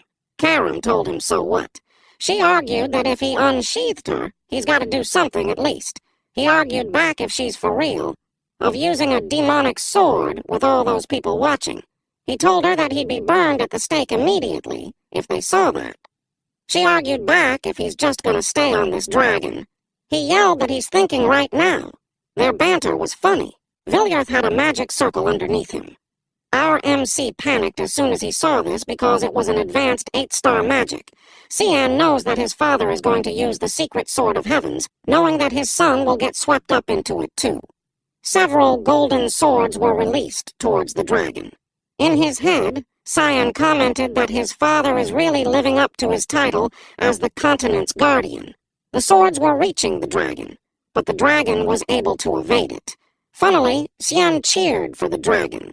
He was about to say to the dragon to keep avoiding like that until he saw one sword coming from the side, and he knew the dragon wouldn't be able to dodge that one. The dragon was hit, and Xian fell. As he's falling down, he curses for missing the opportunity for such a special meal. Karam appeared and asked him what he planned to do, or if he's just going to kiss the ground. Xian replied that if he used a mist still, he'll be burned at the stake. She was furious when she asked if he's just going to let himself die. Xian's reply was funny. He had a dead expression when he uttered that he doesn't know, and he'll just stop thinking. Until he sensed something. He told Karam that there's a way. Karam, with a horrified expression on her face, asked her master if he plans to fall in there. She described it as a shit-infested water. Xian replied, "What other choice do I have?" Karam yelled loudly, "No!" And off they went. Someone sensed something. This person with 2 horns was surprised to see a devil dragon flying around that area. It was a rare sight. The man behind this person also has horns, and replied that it was a young dragon. And it seemed like it got lost and got itself into trouble. The first man had silver hair, and he commented that there must be some strong demonic beasts on the other side.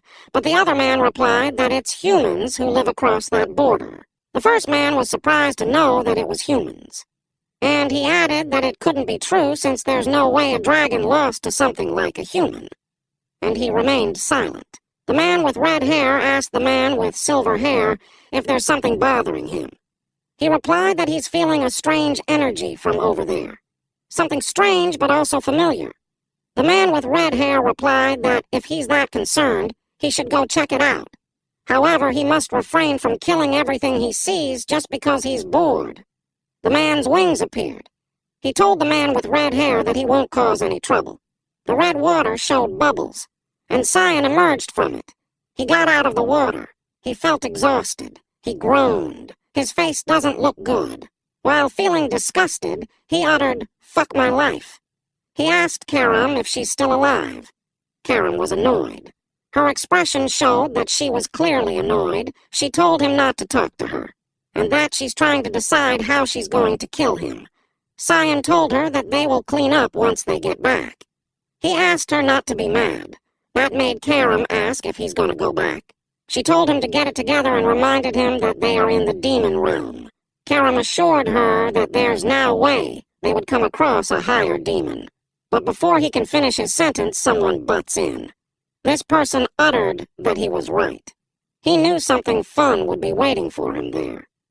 Xian had shivers all over his body. He knew that voice. The person, rather, a demon, called out to Xian. That voice is so deeply embedded in Xian's brain. He couldn't forget it no matter what. Xian now has a furious expression. The demon asked him if he's a human. It was none other than the demon king, Valkyrian. In the past, all those who witnessed him said that it felt like looking at the embodiment of evil. And right now, that same hell of a monster was staring at our MC. He tried his best to not take his sight off the demon king because he could kill him in an instant. That is what stands in front of him now. He cursed as he asked why now. The demon king reiterated that he's asking if Xian is a human. He asked if he's not going to answer. Valkyrian glared at him. The demon king suddenly appeared behind him and asked if he wanted to fight. Xian was alarmed. He attempted to slash Valkyrian. He managed to cut a strand of his hair which surprised the demon king. And then, the demon king, Valkyrian, laughed. He had a relaxed expression as he commented that he heard that humans are a kind with infinite potential, and he expressed that it might be true. Karam asked who that is. Xian replied that it was a demon king. That surprised Karam. She asked how the hell is he going to defeat the demon king in the state that he's in right now. Xian knew it was impossible, and he could only try running away. His hands trembled. He wondered if he could survive against Valkyrian. The demon king then told him to relax. He asked Xian what he was going to do to a kid like him. He assured him that he can calm down. He laid leisurely on the ground to prove his point, that he's not going to do anything. He uttered that, even if he's an asshole, he won't fight kids. Xian made a funny expression because of the random action of the demon king. Valkyrian asked again if he's human. Xian replied yes. The demon king inquired how he got there. He explained that it's because of the current of the water. The demon king asked if it was his first time in the demon realm. The demon tried to tease him since he felt a strange aura from Cyan. He inquired who he was. Cyan, who's now sweating, replied that he's a normal human. The Demon King replied that he's a normal human, but it felt like he knew the Demon King. Cyan replied that they have never met before. The Demon King replied that it's true since he had never seen a human before, so he wondered when Cyan could have seen him then. Cyan asked the Demon King why he was there. In his head, he noted the relaxed manner of the Demon King, and he wondered if he's the same Demon King that he knew. The Demon King explained that he felt a strange energy while making his rounds. Cyan inquired about making rounds. So, Valkyrion elaborated that, as the Demon King, it's given that he would watch over the lands he rules, but he stopped explaining mid-sentence. He sat down and asked Cyan what he just said. Cyan replied that he was explaining that it was a given for him to watch over the lands he rules as the Demon King. And then Valkyrion had a funny expression when he asked Cyan if he wasn't shocked since he said that he's the Demon King. And that's when Cyan was caught. The Demon King realized that he was right. Cyan knew him from somewhere. Because what kind of kid in the world would react like he did? Valkyrion even asked if his mom never threatened him by saying that the Demon King will take him away if he's not a good boy. Cyan thought that there's no way that is the same Demon King that he knew of.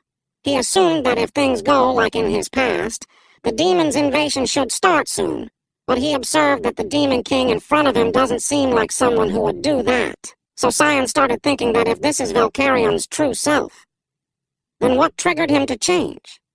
He asked Valkyrion, if he really is a Demon King, what is it that he wished to accomplish? The Demon King smiled and commented that for Cyan to ask a demon such a question, he's quite bold, but he answered that he just wants his people to live good lives and eat well. Though the Demon King expressed with all seriousness that if anyone dares to get in the way, he will kill them all, because that is his duty as the Demon King. Cyan felt shivers all over his body. He thought to himself that it was just for a moment, but he definitely felt it. The true monstrosity of the Valkyrion he knew in his past life. Cyan understood that it's repressed now, but some incident must have removed the chains on that side of the Demon King. He knew to himself that needed to prevent that incident from happening. He asked the Demon King if he wanted to make a deal with him. He told Valkyrion that something will happen to him soon, something that will threaten the people he rules. Valkyrion asked what he was talking about, since Cyan is not making any sense. Cyan explained that he doesn't know the exact incident, but he's certain that the incident will trigger a great war between the humans and the demons. The Demon King got up. Now he's agitated. He asked if Cyan meant that he, the Demon King, would want to take their lands in the future. Cyan replied that it's exactly why he wants to negotiate. With a serious expression, Cyan told Valkyrion that he should promise to him that he won't start a war no matter what happens. The Demon King told Cyan that he's not making any sense, but he agreed that he won't start a war. He inquired what Cyan would give him in return. Cyan replied, "I'll help you." Cyan vowed that no matter what happens to the Demon King, he will do his best to help him. The Demon King loomed over him, but he did not back down. Instead, he met his gaze. Valkyrion uttered that Cyan knew something. Our MC was slightly intimidated. The Demon King had a small laugh as he asked for the kid's name. He then introduced himself as Cyan Vert. Then the Demon King promised Cyan Vert that as the owner of the demon realm, he will not invade the human lands no matter what happens. Valkyrion's wings had appeared. He flew in the sky, but before he went, he reminded Cyan to take responsibility for his own promise, too. After all, a deal is a deal. Cyan met his gaze and nodded. The Demon King declared that their deal was sealed. After the deal with the Demon King, Cyan was found on the shore by the knights. They uttered that it was a miracle. The inspection team found him conveniently lying there, and he was able to get back. Then he earned the nickname, the boy who survived the Devil Dragon. They returned to an abbey in the borders of Velius, which was being used as a military hospital for the time being. Cyan uttered, "Sorry." Princess Orin was by his side, and she told him that she will repeat what she said. In his head, Cyan thought that everything was resolved. Princess Auren was blushing when she asked him a question, and her question goes, "Will you be mine?" Cyan had no clue what she's saying. Cyan then nonchalantly declined her by saying, "Nah." Princess Auren was taken aback with his immediate response. She was about to cry as she states that of course he'll decline since she's a powerless princess. In his head, Cyan commented that she's really getting on his nerves. He knew that she was powerless. But to him, her attitude makes her even worse. It's obvious what's going to happen. But he can't stop thinking about the fact that the piece of shit brother of his is somehow involved with her tragic end. Cyan replied to her, "You're right. He told her that she can't bring any benefit to her or anyone, for that matter, as she is right now. He added that she didn't have any influence or etiquette, and it would actually be bad for him if he were to be close to her.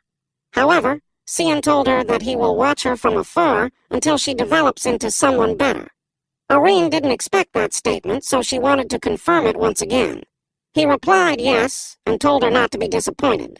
But Princess Aurene blushed, and she understood that she just had to improve enough that he would acknowledge her. She pointed a finger at him, and told him to wait and see since she doesn't know when, but she's going to become so powerful that he won't be able to ignore her. Cyan told her that he's looking forward to it. In his head, he noticed how she cheered up real fast. Before she leaves, she has one more thing to say. She was blushing when she thanked him for being alive. This fucker had a deadpan expression. A few days later, at the rear camp's outskirts of the forest, a man is looking around. He was laughing silently as he held a box. The box glowed, and he uttered that there's not much left now. And then this man heard someone say, "So it's you, Reynold Crimson." Reynolds' body can't move because it feels like there are invisible chains tying him down. The person had an ominous aura and approached him. What Reynolds was holding was a small dimension box. This person commented that it's commercialization that has yet to happen. It's an artifact that's imbued with a dimensional realm and enough mana to allow infinite stone storage. It was the masterpiece of the Garum Kingdom's Mage Association. The person asked if he got that right. This person had been keeping an eye at Reynolds for the whole year because it felt like someone within the Empire was smuggling them. So now this person has figured out the smuggling process. He took the box. He identified that the person is Reynold Crimson, 7-star Mage Knight, from the Garum Kingdom. Reynolds knew the person before him. It was Cyan Vert. He asked Cyan why he was there. Cyan emptied out the container. There were monster body parts. Cyan told Reynolds that he assumes that he extracted the blood of demonic corpses and brought them over in supply carriages that are allowed over the border. And he also assumed that there's a spy that helped Reynolds in the supply department, too. He asked what Cyan was talking about. Then he announced that he doesn't know anything. Cyan told him that he doesn't need to play dumb. Cyan knew that the blood was already being sold on the black market. He assumed that Alice was able to get the Hellhound blood through that guy, too. He started wondering who betrayed them. But either way, he can't allow Reynolds to live. In his mind, Reynolds doesn't have an idea how Cyan was able to capture him, but he can move a bit now. So he used magic on his hand. Reynolds used breath fire and told Cyan to die. He told Cyan that the consequences of letting the guard down is death. And Reynolds released a big flame. He uttered that he thought that he's dead. And now, he was able to confirm that rumors about Cyan being true. He watched his flames engulf the area where Cyan stood earlier. Reynolds sighed and complained that he lost the dimension box. He never expected that kind of thing to happen in the midst of transport. Out of the blue, his hand was cut off. It became a fountain of blood. And he was surprised to see a black fog. Cyan stood before him. Reynolds thought it was mist. Cyan grabbed his neck, and he made him choose. His first option is to tell Cyan about the smuggling route and the spy, and then die a comfortable death. Or if he would rather suffer a death so tragic that even Satan would pray for him. A few hours later. At the Velia's western border trading post, people were busy carrying large boxes. 2 men were happily looking at the contents of the boxes. They were glad that they will be able to take a bit more this time. The other man opened the other box while he wondered how much was in it, but the two men were in for a surprise. They recognized it. Inside the box is the head of Reynold. They wondered who did that. A man in a robe watched the busy area. It was Cyan, and Karam asked if he's not going to do anything about those guys. He replied that he would leave them be, as he assumed that the warning had been enough.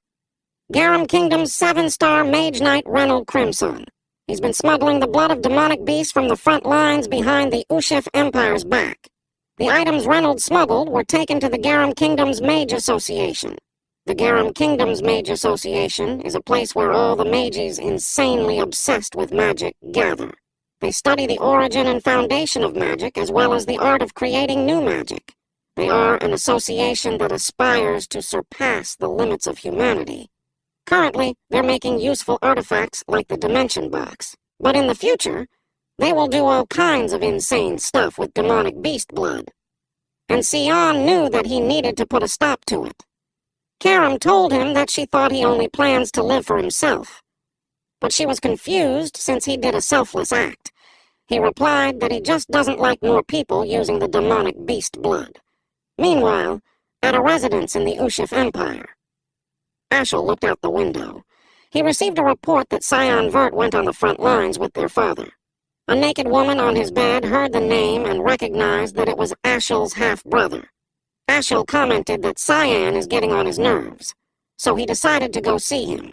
The scene then shifted towards where these two luggages were placed on the side. Emily celebrated for finally being out of the front lines now. She was excited. She even commented that the Academy will be incomparable to that gloomy place. While Cyan uttered that, "It's the beginning of hell for me. The Academy isn't the kind of place Emily is expecting. In reality, it's a place rife with politics and schemes. Envy and jealousy rule the place, and networking is prioritized over education." Emily excitedly expressed that she heard that there are lots of handsome instructors. She wondered if romance was finally coming to her life. That made Cyan wonder if she's really coming to the Academy because of him. A few hours later, Sion's luggage was brought out of the carriage. He walked around. Then he heard a loud gasping sound. It was Kranz. He trembled at the sight of Sion. Our MC was about to greet him, but Kranz quickly ran away. That loser got PTSD from their last battle. Karam asked who that idiot was. Cyan replied that it was Kranz, his half-brother, and she shouldn't mind him. Karam commented how Sion is an opposite of his family members. Sion replied that it's not really true. In his mind, the real opposite is someone else. He opened the door, and he was greeted by the servants. He was taken aback since the butler had never even glanced at him before. But now the butler is being polite as if his father or that bastard is in there.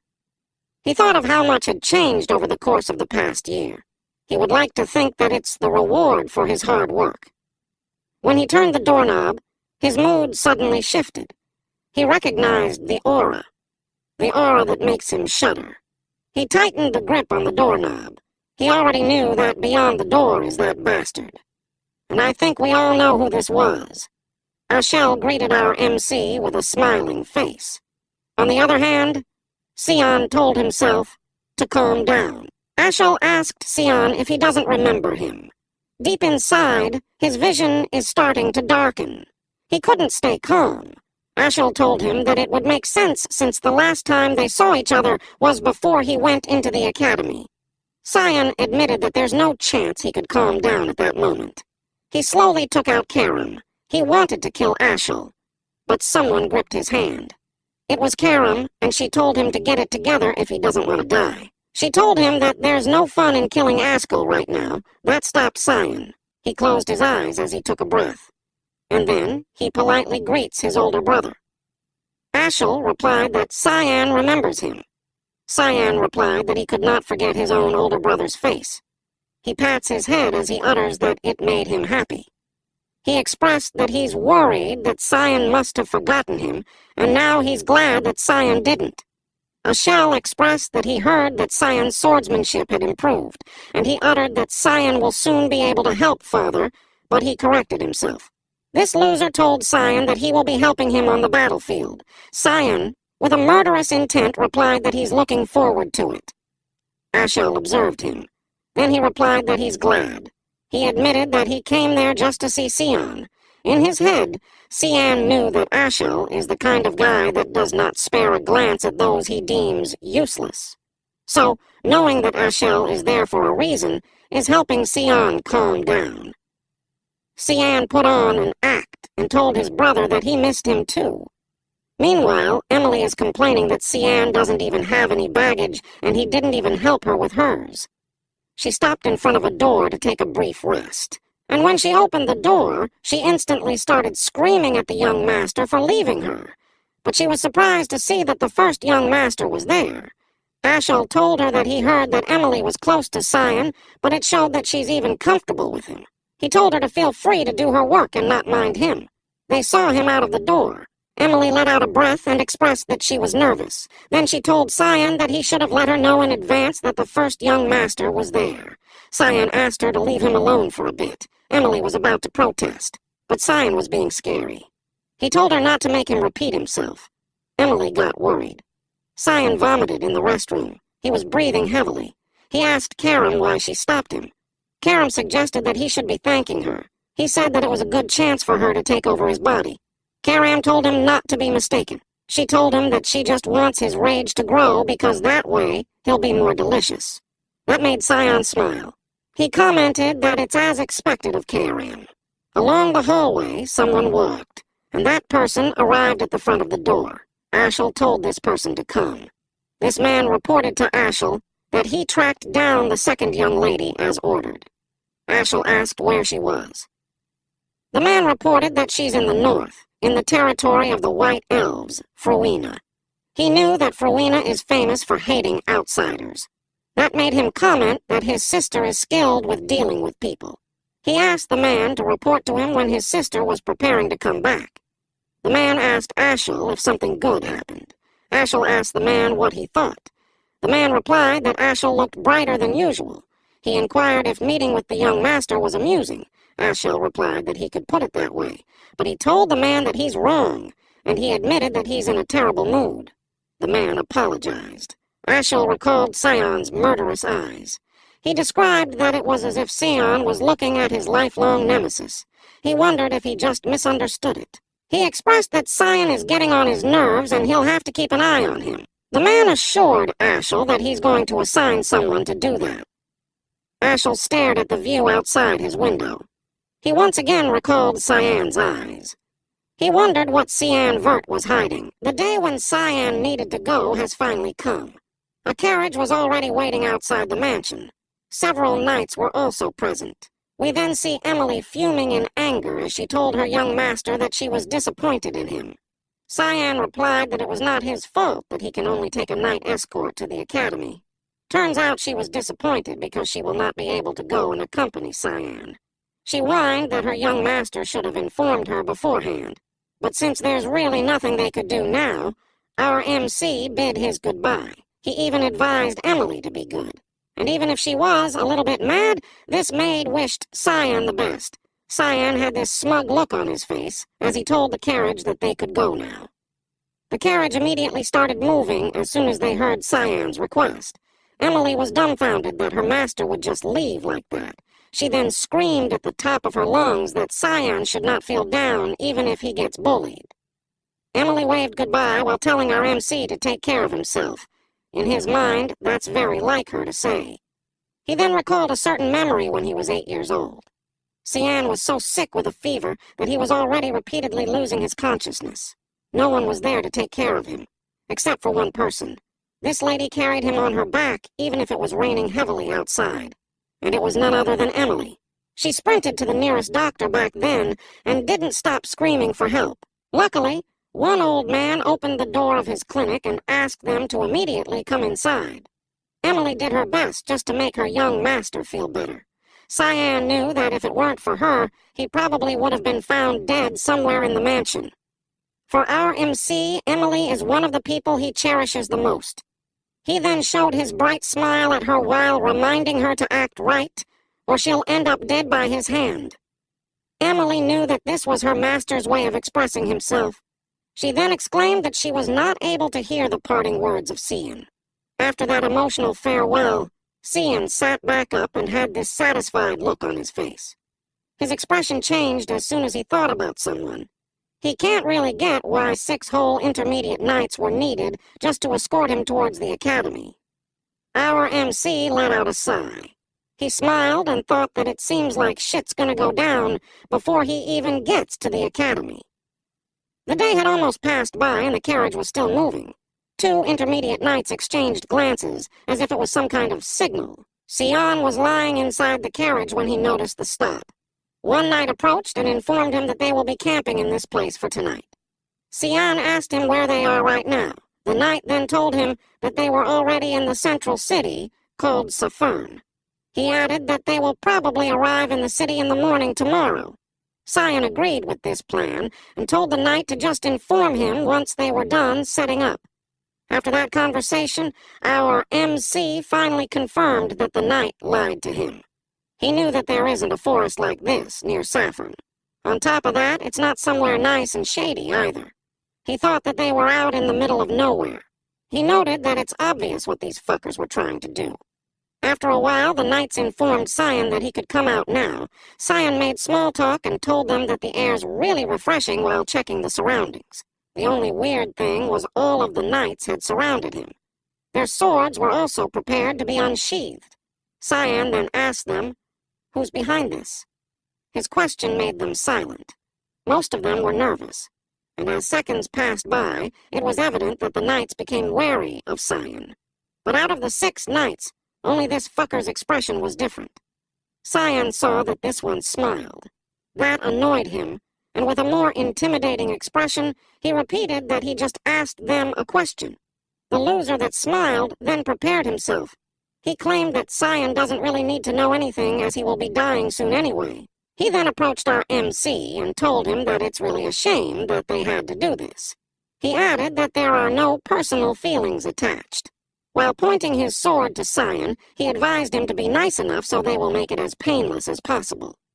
All Cian needed to do was to stand there and keep his eyes closed. After that statement, this loser rushed toward Cian and attempted to swing his sword. He exclaimed, "Goodbye!" The blade was already about to touch our MC's neck. But he maintained his serious expression. In a split second, one head got slashed and flew in the air. But it was not Cian's. The knights were all shocked by what they just witnessed. It was the loser's head. Cian, while holding his demonic sword, spoke. "I asked, who the fuck is behind this?" The remaining knights felt that the pressure around them just changed. They were now confused as to why they were feeling one certain emotion, and it was none other than fear. Cian's eyes were already glowing red, and questioned them why they were all not moving. He wondered if none of them expected this situation to happen. The knight that was at the back thought that he couldn't believe what he was seeing right now. Meanwhile, the others came to their senses and charged toward Cian. But their attempt was futile. This is a fucking fight that none of them could win. One by one, they screamed in pain as Karam continued to pierce their body. Cian then noticed one knight that tried to run, but the next thing this loser knew was that something hit him from the back. Our MC threw his demonic sword towards him like it was nothing. Bullseye. The only one that's left had his tears falling down his face. He can't even try to blink. As the bodies of the intermediate knights lay on the bloody ground, he wondered if Cian was really an 11-year-old child. Our MC held out his hand, and that was for Karam to come back to him. The knight then thought that there's a reason why Cian came back alive after fighting a fucking dragon. While looking at Cian's menacing eyes, he knew that this mission was already doomed from the start. The last knight couldn't stop his tears from falling, as he knew what was going to happen next. He fell on his butt as he was trying to get back while Cian slowly approached him. Our MC addressed the knight and commanded that he should tell him everything. And of course, his life is more important than a piece of information, so this one immediately revealed that Mrs. Margaret was behind all this. Cian had this disappointed look on his face, as he thought that the interrogation was too easy. Meanwhile, the knight was still trembling from fear and was not able to speak a single word after that. The next day, we see the carriage is on the move again. Turns out the knight's life was spared, and he continuously gave Cyan more information. Our MC chilled at the top of the carriage while finding out that Kronz apparently asked a favor to his mother. Cyan exuded his dark aura as soon as he found out that it was his loser stepbrother. He thought that he's going to teach him a good lesson when he saw him again. His attention then shifted as the knight addressed Cyan. With a worried expression, he inquired what's going to happen to him now. Both of his eyes had a little bit of tears as he asked Cyan if he's going to kill him. Our MC then commented that the knight doesn't look that sad about it. The knight reasoned out that they were the first ones that tried to kill the young master first, so he has no right to resent him if Cyan kills him. To break the tension, Cyan casually advised the knight to just drive then. He noted that there's a difference between being useless and having no value in being alive. And that shocked the knight. He can't help himself but to thank Cyan. A few moments later, Cyan exclaimed that they were finally there. In front of him stood the grand central city, Saffron. In another place, a vase got shattered as a voice was heard asking what the hell did he mean. The person who cursed had a trembling hand as important information was being reported. The butler continued that one knight was missing, and the other 6 were found dead. Apparently, Cyan left Saffron 10 days ago. The one that was trembling was Mrs. Margaret, and now she blames the person in front of her for this unexpected problem. Mrs. Margaret continued to scream. She asked how they failed at getting rid of some little child. The butler quickly bowed his head and apologized. He admitted that they have underestimated the young master. He was already sweating heavily as he added that there must be someone behind the scenes that they don't know of.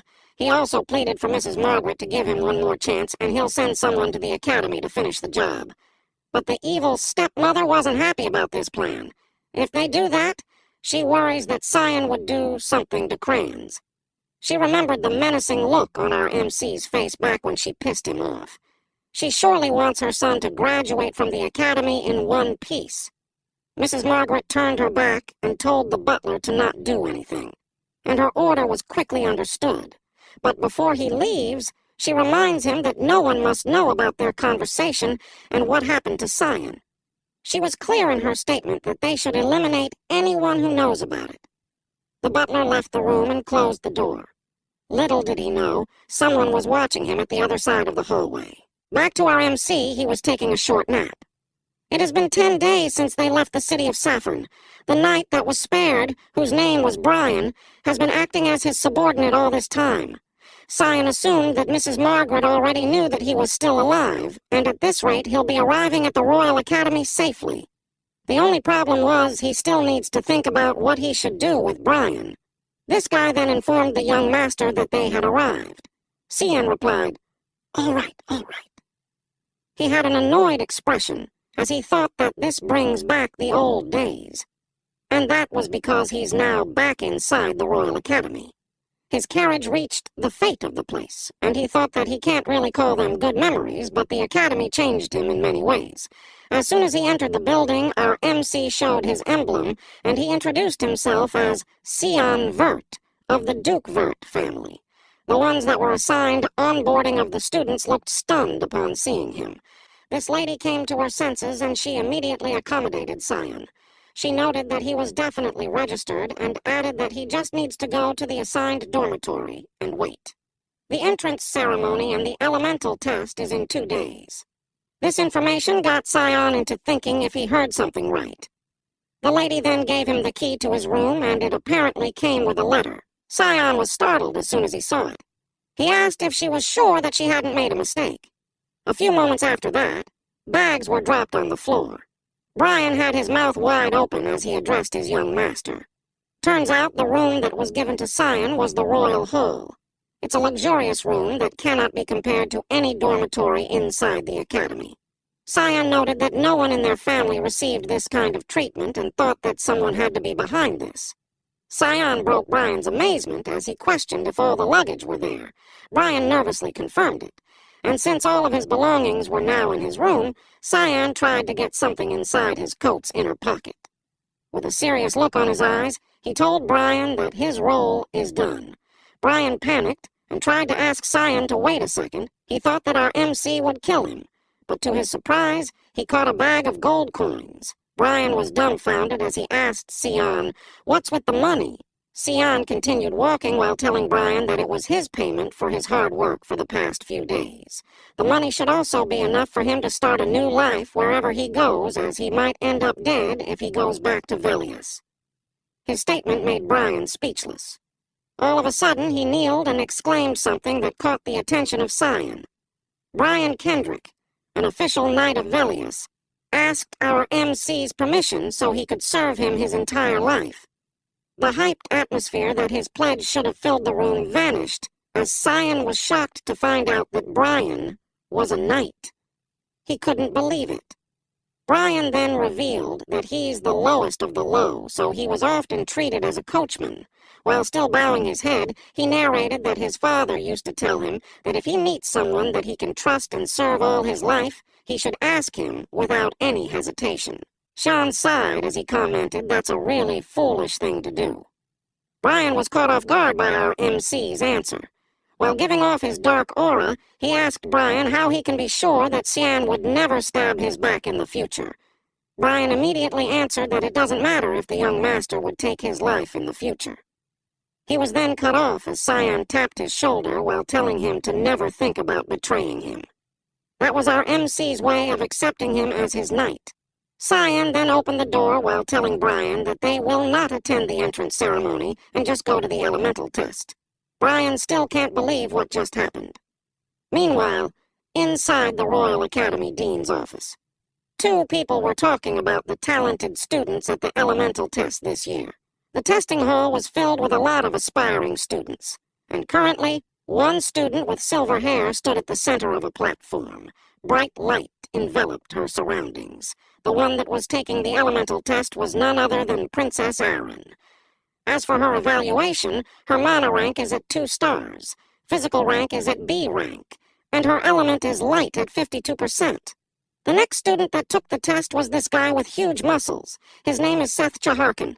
His mana rank is at 3 stars, physical rank is at A rank, and his element is sand at 71%. One old man continued to browse the information of the students this year. The previous students were already remarkable, but someone caught his attention. It was Cyan. Our MC took the test, and his mana rank is only at 1 star. Physical rank is at S rank. And the most notable part was his dark element. It was at 92% proficiency. This female instructor, named Sarika Nigrithi, noted that even Alice Vert, who was titled as the God's Child, was only at 88% in water element by the time she graduated. The old man found this information interesting. Even Alice, who was praised for possessing top-notch talents, could not match up to her younger brother. This old man was the Royal Academy Dean, Kundal Quizel. The only thing that Professor Sarika was concerned about was Cyan's element is dark.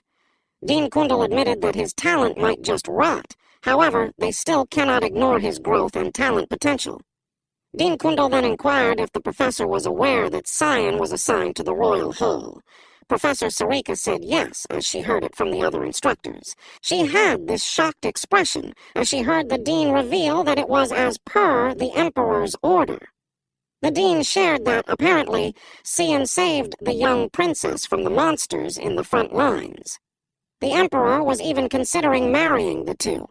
They then imagined the 5th princess, who was considered to be a failure, marrying someone from the Vert's family who was known to raise talented individuals.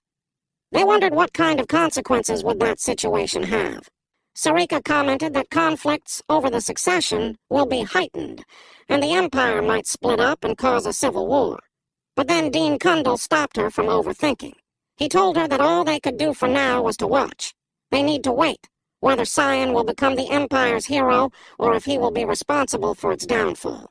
Meanwhile, the culprit behind the overthinking of the adults was just casually walking down the hallway. Cyan noted that in his past life, his dark affinity was just at 80%.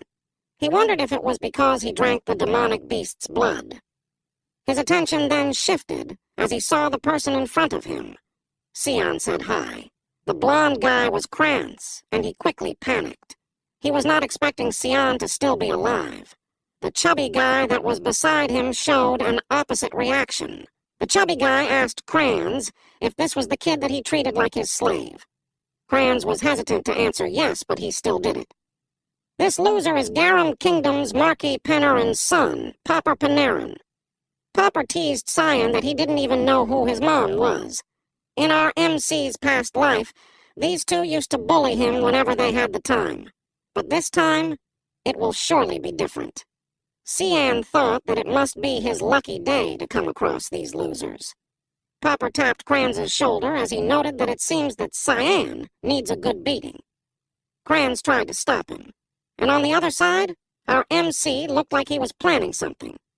Kranz wanted to flee and suggest that they should just go to the cafeteria, but this fatso continued walking toward Cyan, and all of a sudden, a powerful kick was sent to Popper. The impact was so powerful that it shattered the wall. Cyan had this devilish grin. I bet it really felt satisfying as he finally got his revenge. Kranz could only cry while screaming for Popper's name. Fatso Popper got popped. Now that Popper was unconscious, Cyan spoke and told Kranz that they really should have a chat. This loser was already sweating heavily and crying as our MC's hand landed on his shoulder. Cyan leaned closer to him and whispered that he really doesn't care what he does behind his back, but if he ever sees him again, something will happen. While grinning, Cyan told his stepbrother that he will be graduating in a wheelchair. That statement was more than enough to make the tears fall from Kranz's eyes. The loser's knees felt weak because of the fear that he felt. Meanwhile, Sion casually walked away while thinking that his life in the academy is going to be fun. A few hours later, inside the academy's library, Instructor Sarika Nigrithi walked through the hallway.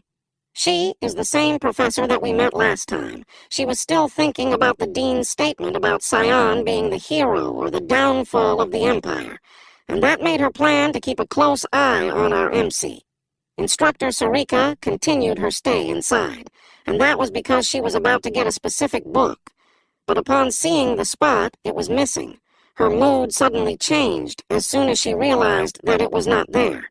All of a sudden, she heard a voice asking if she was looking for a book. She was startled. The one that spoke was none other than Sion. Instructor Sarika immediately changed her attitude and smiled. She then asked Sion how he got in there, as students were not allowed in this place. But in her mind, she noted that she didn't even detect Sion's presence. Instructor Sarika tried to confirm if he was really Mr. Sion Vert. She also asked if our MC could give the book to her, as she really needs it for her research. Xian smiled and told her, "Of course." He handed her the book, and the instructor thanked him. But all of a sudden, a dark, ominous aura was about to hit Xian. The book that he was about to hand to her was cut in half. Xian then awkwardly maintained his distance towards Sarika. He asked if that was not the book that she was looking for. He was also about to address her as Instructor Sarika, but he stopped. He corrected himself and revealed that this lady in front of him is the assassin organization Mist's Hallmaster, Sarika Nigrithi. With an intimidating gaze, Sarika asked Sion how the hell did he know that. Our MC then recalled that in his past life, he thought of this instructor as someone who was ordinary. She even approached Sion back then and asked, "How's his life in the academy?" The bullied Sion maintained his silence and didn't answer her question. Instructor Sarika was apparently in charge of Sion's counseling, and she used this to get to know him more. Sion's eyes were already filled with emptiness when he heard that Sarika sees a lot of potential in him. And of course, he thought that it was a joke because all he did was to be bullied by his own brother. But his expression changed as the instructor told him that she was very interested in him. She noted that it's rare to see someone with 84% in the dark element. Sion blushed a little while replying that someone told him that it's not a special element. Sarika happily informed him that that was the case because humanity doesn't know much about it, but she actually thinks that his growth potential is infinite. Cyan got more interested upon hearing those words. He even got swept up in confusion. With a lovely and innocent smile, Instructor Sarika told Cyan that she looked forward to working with him. Those words made our MC think that this person could help him. Back to the present time, Cyan noted that those damn smiles were all just part of his misunderstanding. Him being a simp back then didn't help him, because he didn't notice that he was already being deceived. This hot waifu right here used her job as a professor to hide her true identity. Cyan noted that he will not be falling again with her innocent looks, because this lady right here is a fucking assassin. On top of that, she's the hallmaster of the assassin organization MIST, and her goal was to hide and gather information inside the academy, where all the royals and nobles of the continent come to learn. Our MC lowered his guard as Sarika broke the silence. She told him that she will hear him out in her lab, so he should come with her. This lady had also removed her glasses, and goddamn, she looked fine. That left our MC dumbfounded. He thought that she didn't really react as dramatically as he had expected. A few moments later, they were now inside Sarika's lab. Cyan noted that this place hasn't changed. Mysterious scrolls and daggers were placed around. Our MC sipped his tea. He then smiled and sarcastically told Sarika that she had put poison in the tea, and that gave Cyan the reminder to never trust this bitch. Sarika laughed. She replied that Cyan does not need to worry because it's not a very severe poison. It will only melt his organs. Little did she know, this trick would not work on Cyan. He was confident because he had consumed countless demonic beasts' blood and Emily's food. His expression turned more serious while advising her to maybe use something a bit stronger next time. That gave Sarika the hint that they should now start their real conversation. She started it by asking Cyan how he knew her true identity. She also inquired how our MC knew that she received her orders in that specific unpopular book in the library. He was even aware of the exact location, too. With an interesting look on her face, she concluded that maybe Cyan was also a part of MIST. Cyan had this funny look as he asked her what more proof she needed. This got Sarika thrilled. She exuded her dark aura and told Cyan that his head got big because of his elemental test. But Cyan ignored her remark and changed the topic. He shared to her that before going into the academy, he was asked by everyone if just one escort knight would guard him. That gave Sarika a confused look on her face. Cyan then continued to tell her that it was because nobles have been murdered left and right recently. He turned his gaze to Sarika and asked her when the purification project began. Sarika repeated his words and got confused about the purification project. While trying to deny that she knows nothing about what Cyan was talking about, this bitch was already oozing with her dark aura. And our GigaChad MC countered this while also exuding his aura. He clarified himself that he was referring about the fucking assassinations. Sarika grinned while warning Cyan that he might regret what he just said. But he didn't back down as he asked if she was really threatening a student right now. All of a sudden, her foot moved. Sarika kicked the whole table towards Cyan. Cyan was already prepared with this and was about to punch the table. He also asked if this was really how Sarika would respond to his questions. Cyan's punch broke the table in half. But that was just a diversion for this lady to bring out her weapons and position herself on top of Cyan. Our MC was aware of her move and thought that he proved his identity enough. Sarika was about to attack him because even though Cyan claims that he's part of MIST, she didn't even know his name. She claimed that as the Whole-Master, she knew all of the members. She landed on the ground and released slashes. Cyan created some distance between them. Sarika then dashed towards him while screaming that she won't let him go that easily. Cyan sighed while saying that she had given him no other choice as he summoned his weapon. Sarika's attack was deflected by Cyan and that caught her off guard. Cyan claimed that if she doesn't believe him, he will just show her. Multiple slashes were then sent towards Sarika, and she was not able to react. Cian's last attack sent her backwards. Sarika's eyes widened as she noticed the dagger that Cian was wielding. She knew that this was none other than the demonic sword, Charon, that only the one chosen by Eru can wield. Our Giga Chad MC had this cool pose as he asked her once again if she believes him now. Cian also knows that Mist is looking for a successor right now, and that statement froze Sarika as she wondered how the hell did he know about that. Cian then claimed that the very person that they have been searching for is fucking right in front of her. He commanded Sarika to bring him to Eru right away. Later that day, the night came. The scene shifted towards this street somewhere in Lewin, where there's almost no people walking around. An old house came into view, and at its door someone was busy chanting a magic spell to pick up the locks. A purple magic circle appeared. A few seconds later, the door finally opened. The ones that were beside the action was none other than Sarika and Cian. Both of them concealed their identities by wearing their dark cloaks. Sarika broke the silence as she told Cian that he was not even surprised that there's a mist base at a place like this. She added that this is the path to the altar that Cian wanted to go to. From this point on, he will be on his own. Dark ominous aura was also coming out from it. Cian entered the house alone.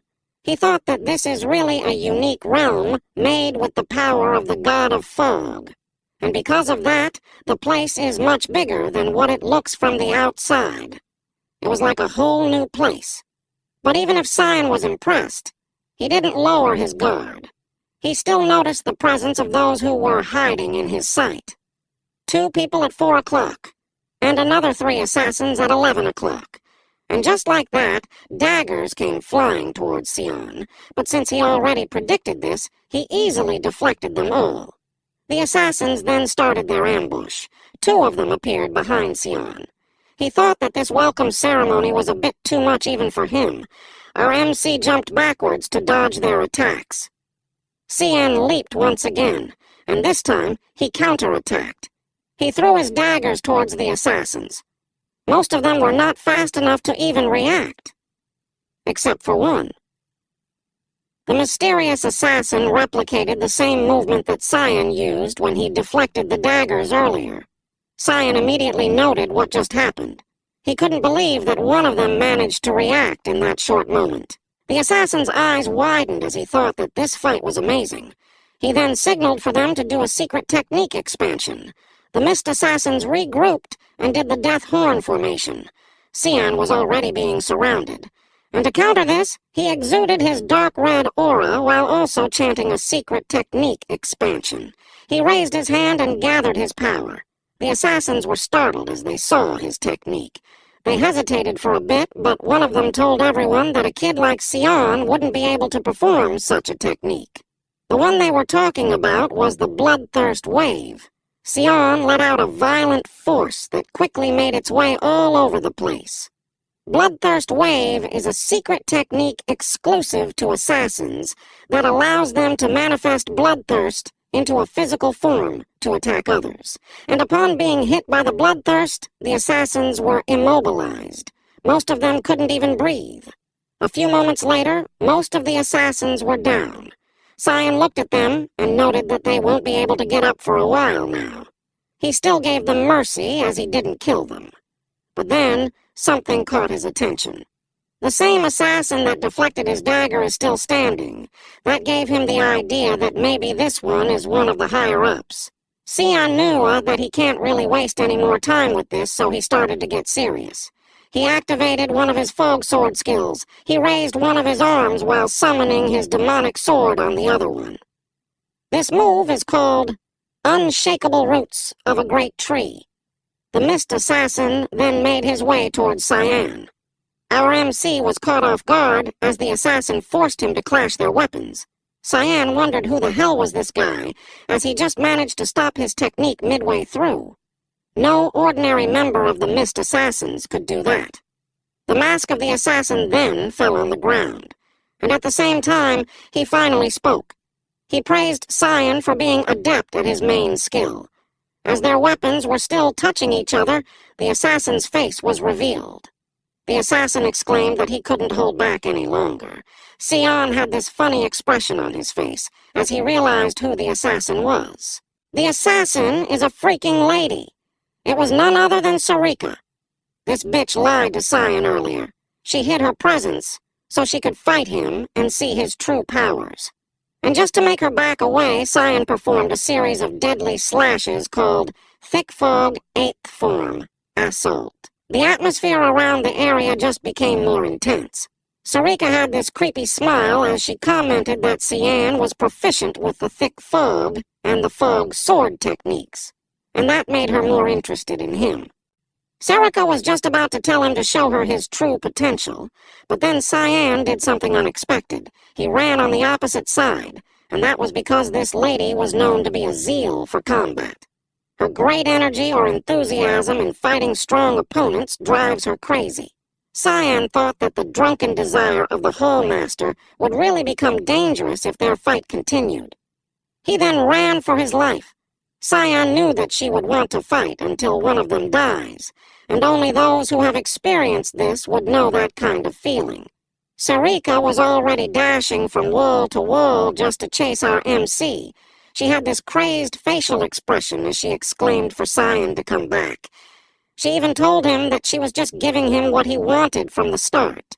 And to stop him from getting away further, she used the technique called Fog Sword, Rushing Fog Storm. She performed a series of slashes until she hit Sion. Sion backed away as he thought that even though he also wanted to fight stronger opponents, he's not as perverted as Sarika. Sarika, on the other hand, was still teasing him to fight her. She commented that this realm was created by Eru.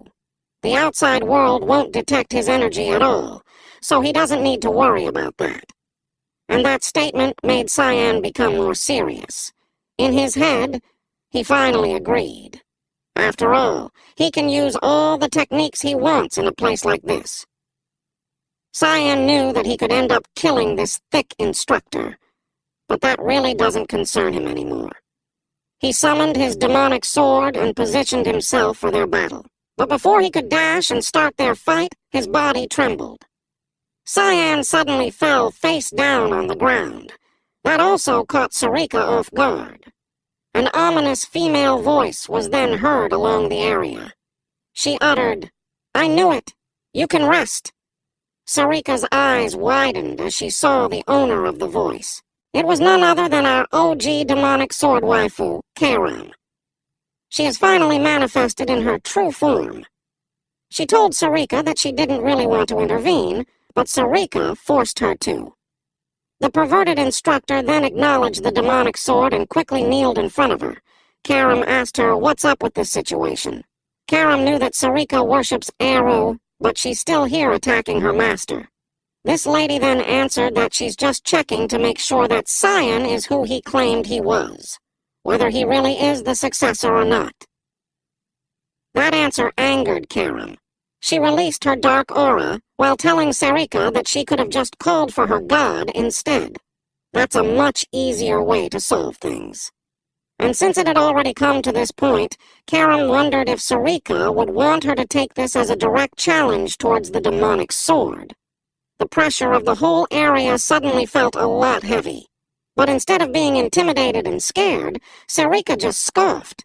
She told Karam that before that, they should pay attention to the successor first. That confused Karam. She then turned her gaze to our MC, who was already losing a lot of blood. Karam panicked while asking Sion why he was just lying there and dying. Sarika explained that it was because Karam manifested into her whole form, but that is a very inefficient way of doing it, and as a result, it eats away the owner's life force. Karam grabbed Sion's collar while telling him that this should be nothing. She was even mad because her master was still weak, even after drinking all that beast blood. Their funny interaction was cut off as Sarika butted in again. She uttered, "I, whole master Sarika Nigrithi of Mist, do not reject any fights." She even licked her lips while telling Karam that if she was her opponent, she really can't turn it down. The once shy and innocent instructor has really become a perverted one. Karam has started to feel weird about Sarika. She wondered what the hell was wrong with her. It even scared her. Meanwhile, Cian has finally regained his consciousness. While still regaining his composure, he asked Karam why she suddenly manifested. But instead of answering her master, Karam told him that he just needs to stay behind her while she teaches Sarika a lesson she will not forget. And since this one had been longing for a powerful opponent, she exclaimed that it would really be an honor to fight her. Karam was becoming more annoyed, so she warned her not to cry and beg for her forgiveness later. Sarika was quick to answer that she would love it more if Karam could push her to that point. These two bitches were about to start their fight, but a voice stopped them. "That's enough!" A dark blue portal has started to appear. This also caught Cian's attention. He knew that the portal was the one that he had been waiting for. The voice told Sarika to send the successor to the altar. She kneeled and acknowledged the command.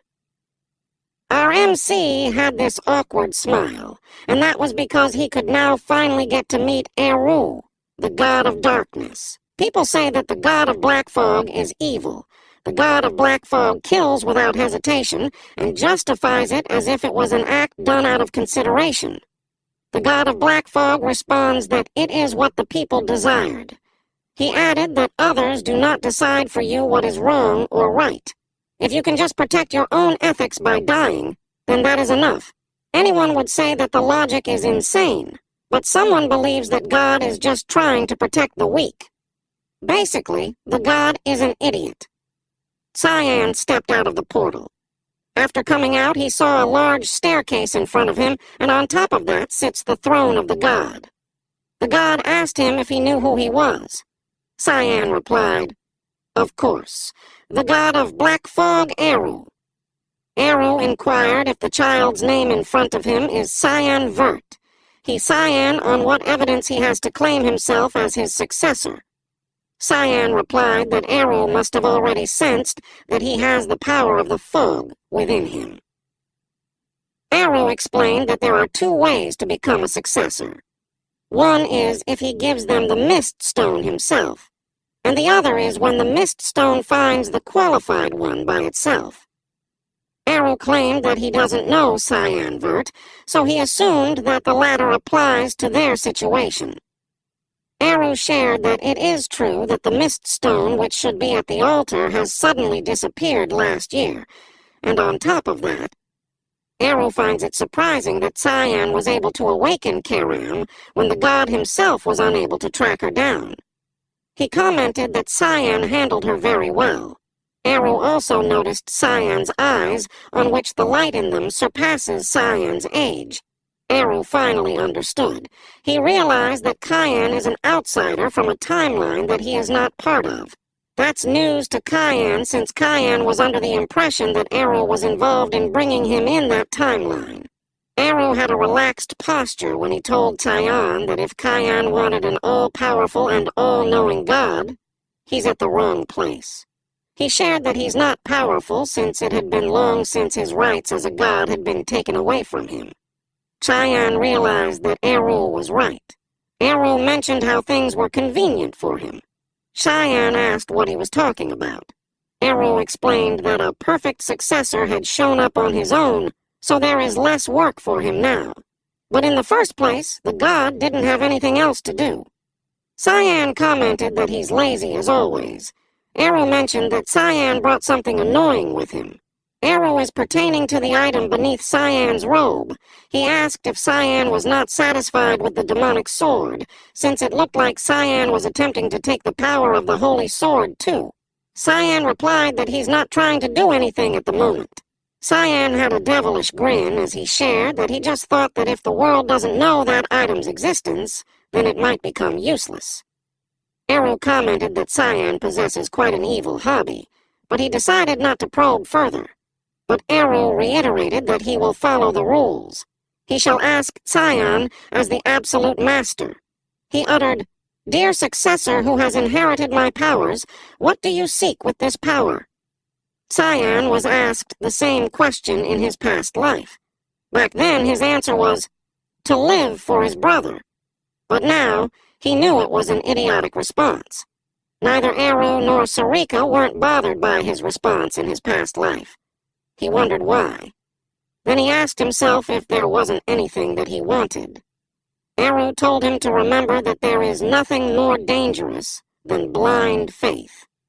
Perhaps back then, Aru already knew of Kyan's pathetic end. Kyan replied that he had no grand plans like great cause or some divine faith. Kyan thought to himself that it would be different this time. He declared that he will use Aru's power solely for self-serving purposes. Just for himself. Aru replied that what is right or wrong is for Kyan to decide. He asked Kyan if Kyan is confident that he will not regret it. Aru advised him to answer carefully since depending on Kyan's response, he might get killed on the spot. Kyan replied that he doesn't care what kind of consequences his actions would have, but he stood his ground on not following anyone's orders. He is determined to take this path. Aru picked up that Kyan must have a certain plan. He asked Kyan if he could share it. Kyan immediately replied, "Nope." Aru replied that it won't matter as long as he will purify his name. Aru decided not to ask further. He commented that Kyan is quite boring. After that short, playful moment, Aru became serious. He decided to converse with his daughter, Karam. He commented that Karam changed quite a bit. He asked if it's because she likes her owner that much since she's so obedient. Karam was flustered as she played dumb. Aru replied that he's very happy to see her like that, so he leans in for a kiss. Karam wanted to get away from him so badly. Aru told her that he's being nice to her since he doesn't have anything to give to her owner. While struggling to get away, Karam looked at Kyan while yelling, "Crazy bastard! Owner, do something!" Kyan tried not to get involved by commenting how they have such a wholesome father-daughter relationship. Aru's lips are approaching Karam's head, but then a bright light appeared which made Karam panic. All of a sudden, she turned to her original woman form. She was confused that she had a body. While Kyan is not using his mana either. Kyan wondered if Aru used his own power to do that. Karam grabbed his father's robe and asked what he had done to her. Aru replied that it was nothing much, just some life force from him. Aru acted sad when he asked if she didn't like it. Aru told her that she will need a physical body in order to serve her owner, if you know what he meant. The way Aru mentioned serve, Karam thought about something dirty, so she got flustered and rocked Aru back and forth. While watching them, Kyan couldn't help but think how they are, like father, like daughter. The next day at the student dorm, Brian called his young master. Brian whispered to his ear to ask what was going on. Kyan replied that he also didn't know, and he suggested letting it be. But Brian couldn't do that. He explained that it's something that can't simply be left alone. He was pertaining to the staring contest of Sarika and Karam. Karam, looking pissed off, commented how an instructor went to see her students so early in the morning. She suggested that others will start talking about how special Sarika's relationship with Kyan is. Sarika replied that he will guide Kyan to the right path. She argued that it's a perfectly normal relationship. Karam argued that a hall master should be more careful. Karam and Sarika were like a tiger and a dragon ready to bite off each other's neck. Sarika told Karam that what she did had nothing to do with her. Karam reasoned that her owner only needs her, so Sarika should stay away from him. Sarika rationalized that Kyan is her disciple. Kyan, feeling tired of it, decided to go for a walk. Brian panicked since he doesn't want to be left with them. The two were already talking about taking out their weapons to fight. Brian was already fearing for his safety. I bet he's this close pissing his pants. Outside the room, the streets were bustling. Kyan watched the city from a high platform. He sighed as finally he could relax. He smelled blood. There was a student who was pushed to the ground. The student coughed up blood. He held his aching arm. The bullies were excited to try out something with him. One of them created an orange ball. The bully showed it to the student on the ground. He told him that it's a little snack while he holds the mouth of the student. He planned to shove that into the student's mouth, claiming that it's a snack that he brought for him. The student closed his eyes while he clenched his teeth. All of a sudden, someone yelled, "Stop!" The girl shamed the bullies for being a noble who engages in the act of bullying. The bully introduced himself as Barrett Louismill, the oldest son of the Garam Kingdom's Duke Louismill household. He asked who the girl was. She replied that she's the princess of the Ushif Empire, Aaron Severus. Barrett Louismill laughed and insulted Irene for being just the fifth princess. He loomed over her to intimidate her while telling her that it was nice to meet her. Irene told him that she wouldn't want to shake his hand. She demanded for him to explain the situation. Barrett Louismill told her that she's misunderstanding something. Barrett asked the student to tell Aaron what was really happening. He grabbed the student by the collar. While his arm hangs around the shoulder of the student, he asked the student if they were bullying him. The student replied that he wasn't being bullied. Aaron told the student that he doesn't need to hide it, given that he's in an obvious state. The student replied that they were just playing around. Barrett Louismill asked if Aaron clearly heard that. He expressed that he's starting to feel displeased. Aaron insisted on taking the student with her, but Barrett Louismill grabbed Aaron's arm. This fucker had this furious expression as he told Aaron that she seems to not understand what was really going on. Aaron asked why he was doing that. Barrett emphasized to her that the student, Leximus, asked her to leave. Aaron threatened him using her name if he doesn't let her go. But Barrett Louismill looks down on her as she's just nothing more than a little weak princess. All of a sudden, our MC appeared, and he heard that. So, he kicked Barrett Louismill. Irene was surprised to see Cyan, and Cyan, on the other hand, was taken aback seeing Leximus. He couldn't believe that the kid in front of him was Leximus, right before he regressed. At the Garam Kingdom, Klein Castle, swords were clashing. Cyan defended using his dagger, and he was against a woman, the continent's best swordsman, Leximus Klein. She was originally from the Ushif Empire. But for some reason, after graduating the academy, she entered Count Klein household in Garam Kingdom, and even changed her nationality. Leximus and Cyan continued to fight back then. Leximus lets out an attack that shatters the ground. It caught Cyan off guard. Leximus charged at him again, but Leximus was confused when Cyan wasn't in front of her. Instead, he was behind her. Cyan attacked her while in the air, so she came crashing to the ground. She coughed up blood. Back then, Cyan was ordered by the Empire to kill her. The exact order was to assassinate her. Though after infiltrating the castle, Cyan ended up having an official duel with her. There wasn't any special reason for it.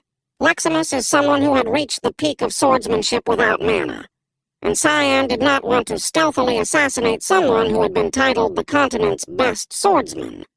Back to the present timeline. The current Leximus was confused as he watched Cyan, while Barrett's lackeys were in panic as they approached Barrett. Barrett shoved his lackey aside. He complained that there's so many nosy bastards. Barrett asked Cyan if he's the one called Cyan Vert. He heard about him. He knew Cyan was from the front lines. He asked Cyan if Cyan wants to join their little game.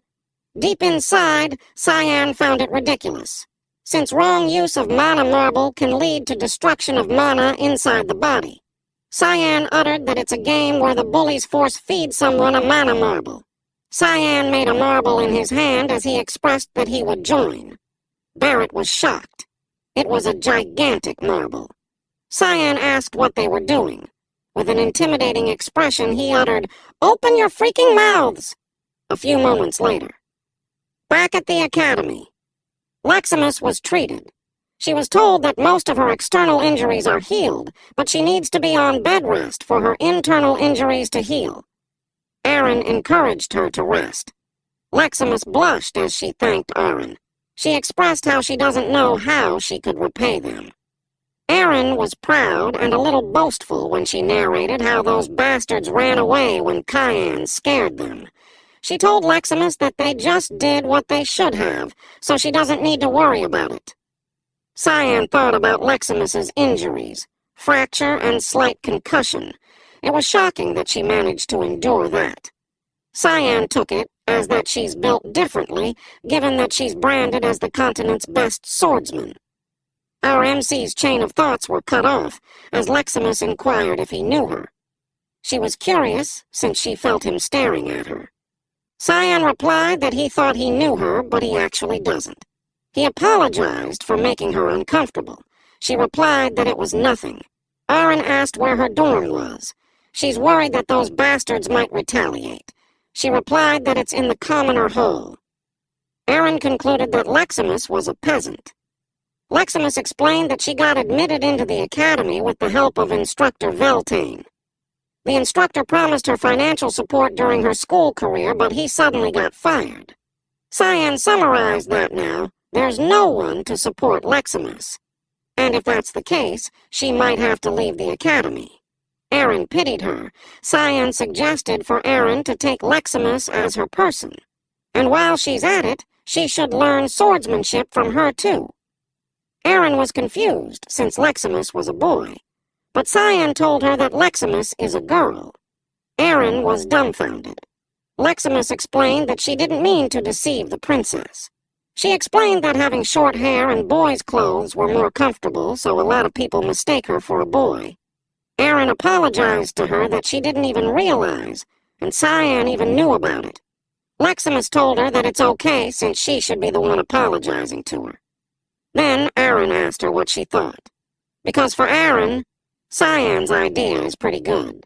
She explained that Leximus won't be bullied by bad people if she came under her, and she can learn whatever she wants, and have a more comfortable life.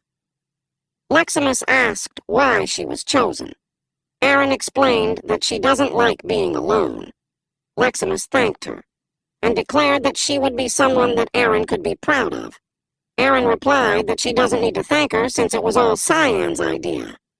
Aaron was surprised to see that Cyan is no longer standing by the door. Meanwhile, Cyan knew that he did enough. He's certain that the princess will take care of the rest.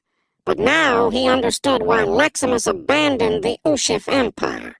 She never would have lost her mana if it hadn't been for Barrett Lewismill, the continent's best swordsman who never lost her mana. She's gonna be someone difficult for Cyan to defeat.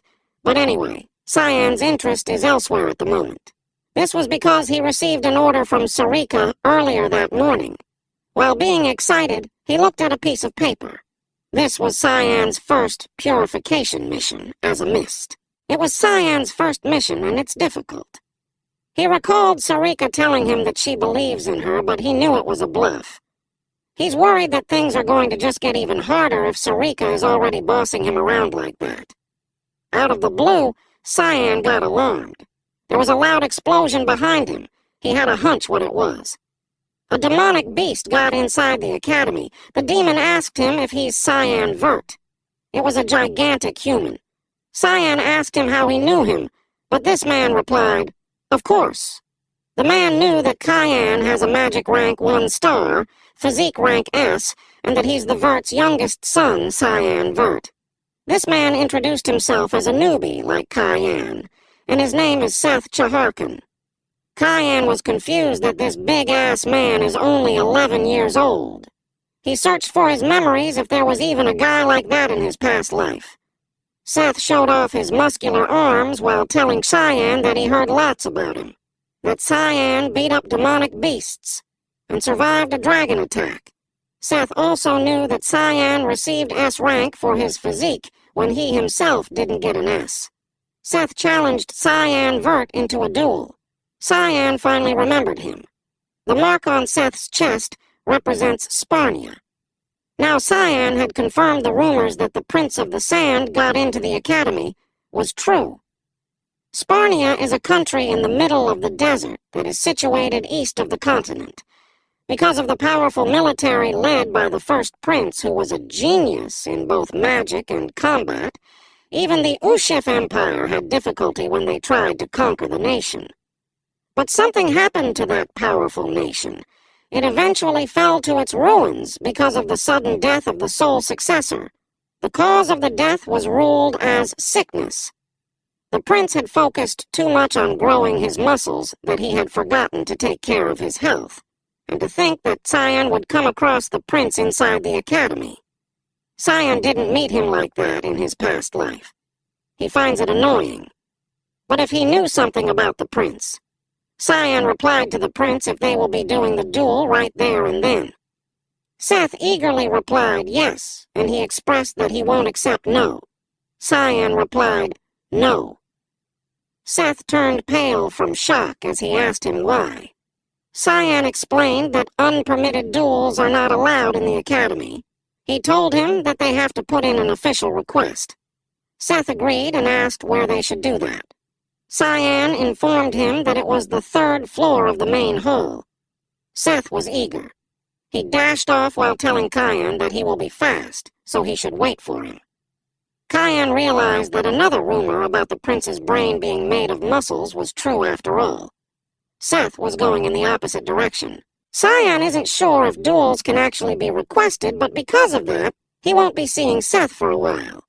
So now, Cyan could focus on the purification project. At a certain building where it has a banner, a serpent. Zickerman was informed by a knight that preparations were complete. He told the knight to stop loitering around and deliver it to the clients. This man is Zickerman Albus. He is one of the 3 wealthiest people on the continent. He's known to the public as a kind man who donates a lot to charities, but behind everyone's back, he's actually running the slave markets and breeding different species. He told the knights that today will be the appearance of his life's masterpiece, so they should take special care of it. Cyan had checked the target. He would be able to get the mission done quicker than what he expected. Karam informed him that she's sensing a very complex energy. He asked her what she meant. She explained that the target is hiding something strange.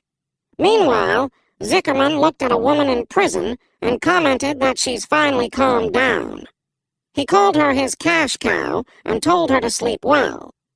Zickerman noticed a red smoke, and that red smoke instantly cut off the head of a knight. He was taken aback. The other knight was alert and asked who was there. Zickerman told the knight to catch the culprit. Cyan charged at him. His dagger slashed the knight's arm, causing the knight to drop his sword. Then Cyan targeted the legs. When the man was immobilized, Cyan went behind him and pointed the dagger at his neck. The knight cursed. Following that, Cyan slashed his neck. Zickerman panicked. He wondered where the others were. Cyan told him that he will find out soon, since Cyan will send him to them. Cyan commented how Zickerman employed tons of people, and it really wasn't worth it. Zickerman asked what he wanted. He offered him money since he had all the money in the world. Cyan sliced off his hand. Zickerman screamed in pain.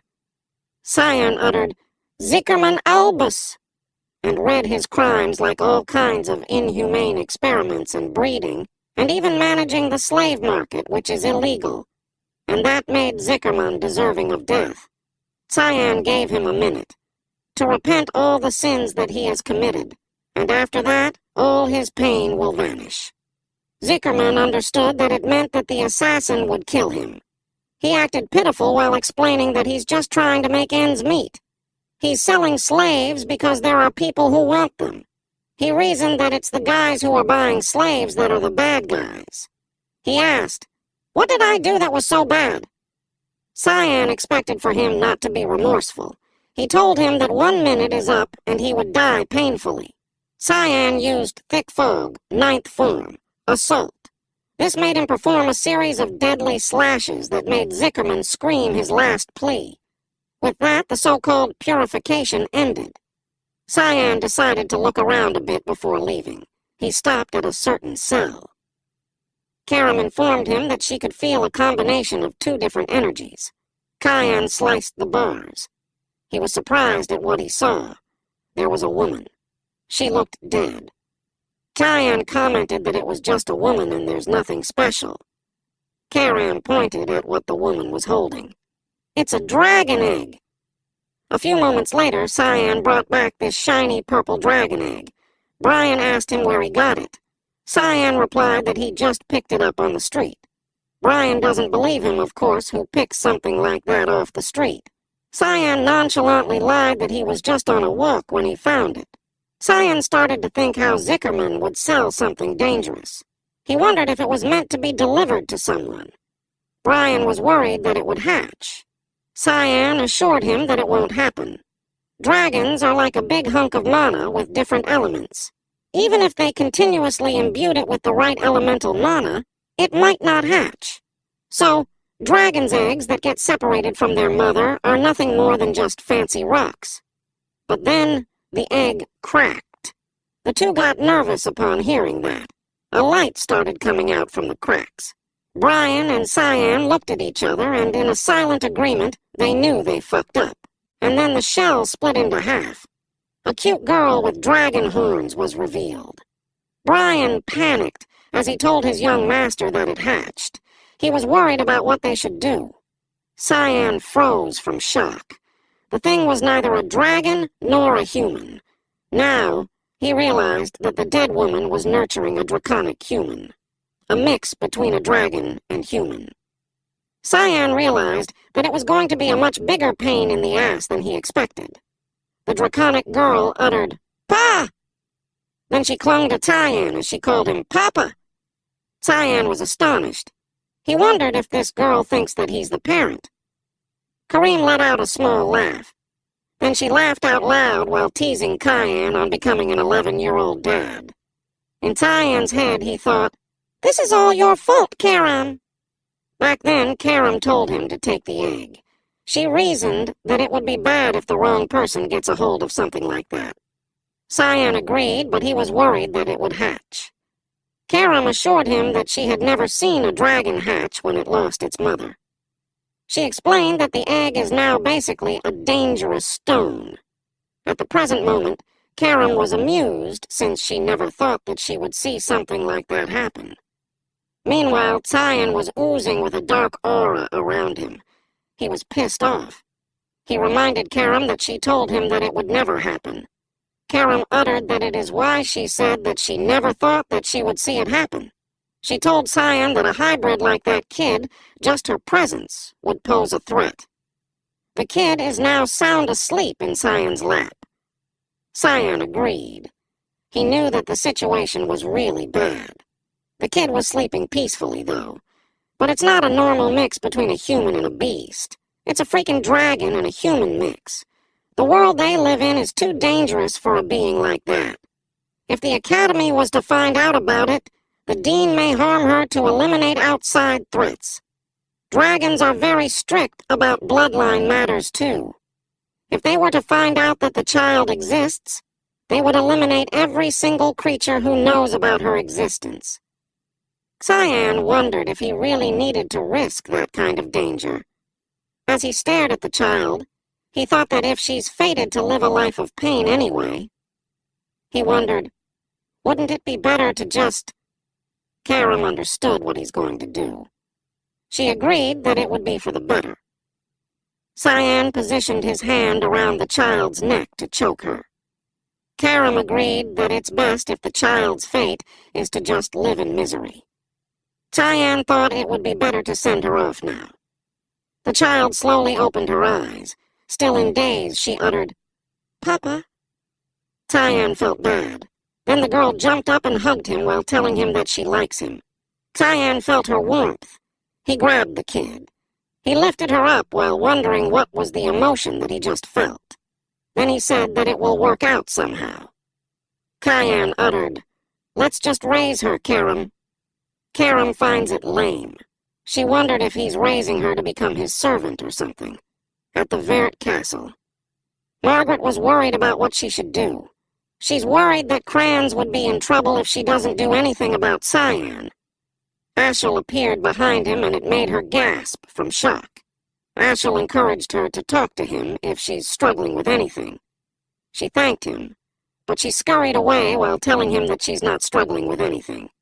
When she's gone, Ashel asked Kellen to report. Kellen informed him that 6 of their knights were found dead in the mountains by Velius. They assumed that the remaining one got into Lewin with the youngest son. Ashel knew that the one behind it was Margaret. He asked if there's anything more. Kellen added that the last thing he heard was that the youngest son was put into the royal hall, and the informant had been unreachable after that. Ashel already knew about it. So he took it that Kellen wasn't able to find out anything about his brother. Kellen realized that Ashel was disappointed. He was terrified, because Ashel never keeps around subordinates who disappoint him. Kellen was determined not to give up his position after all his hard work. He offered to go there himself.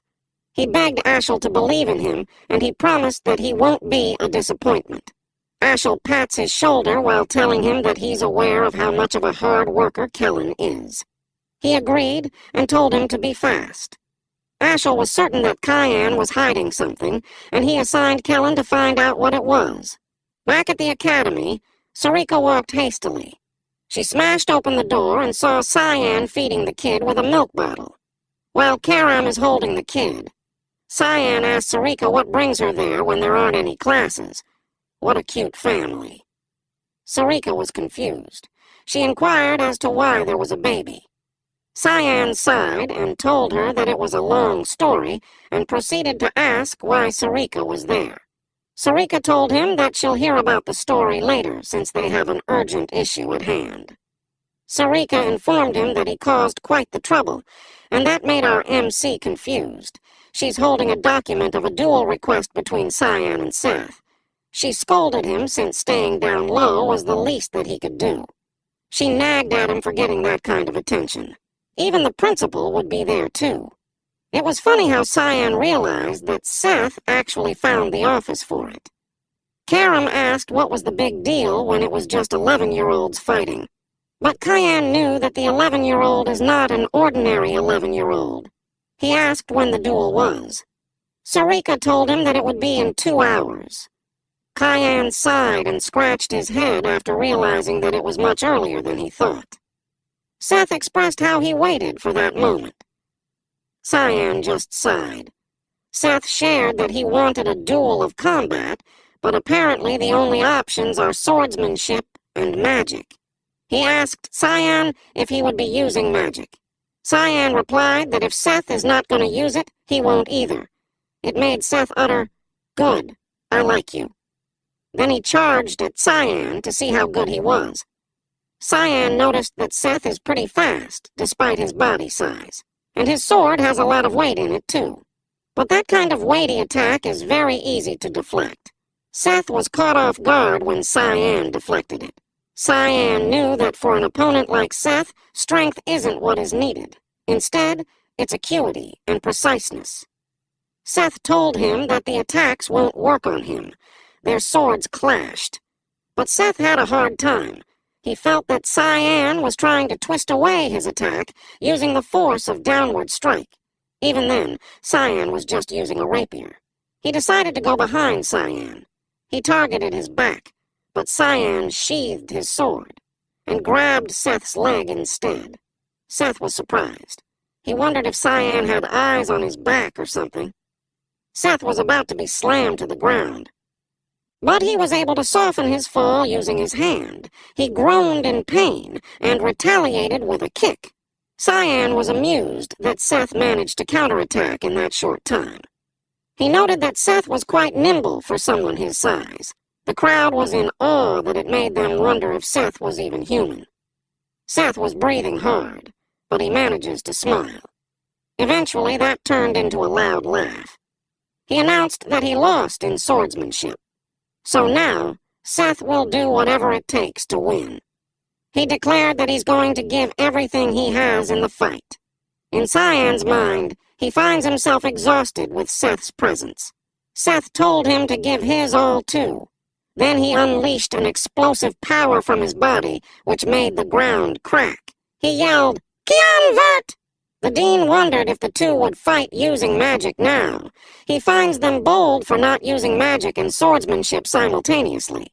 Sarika uttered that Cayenne won the sword fight, to which the dean agreed. Seth Chaharkin's physique was A, Cayenne Vert's S. It's quite an obvious result when rank is considered.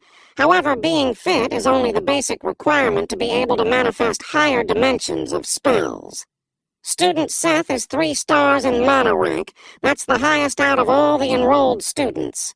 The dean wondered what Cyan would do.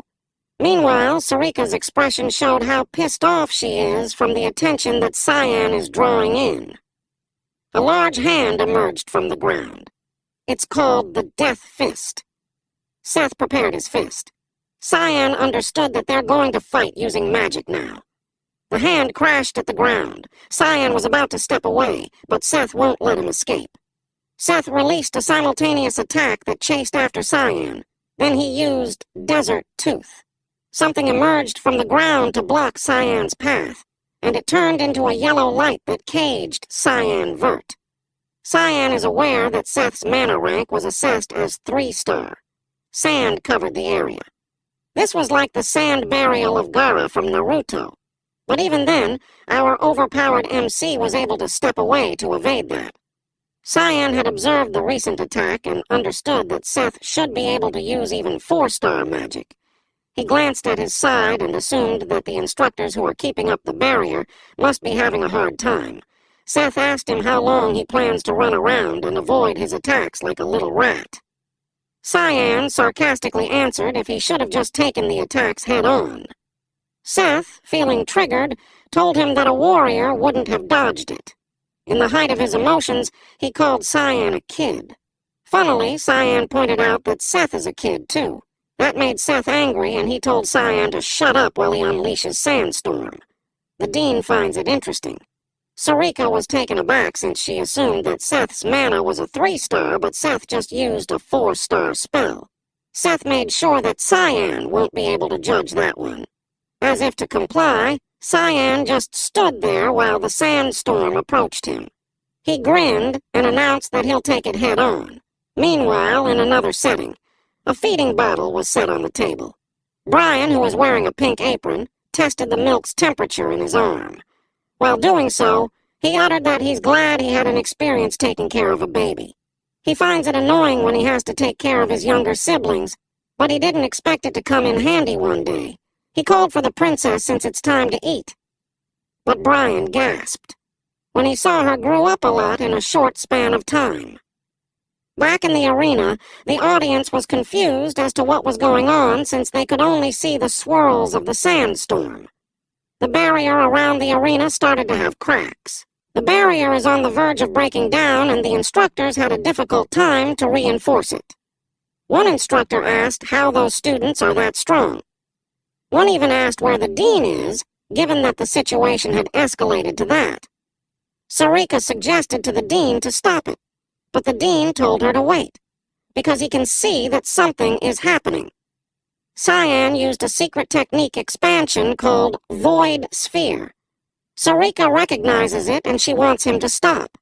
The sandstorm got absorbed by a dark orb that looked like a black hole. The dean was amused. He expressed that Cyan had once again surprised him in that fight.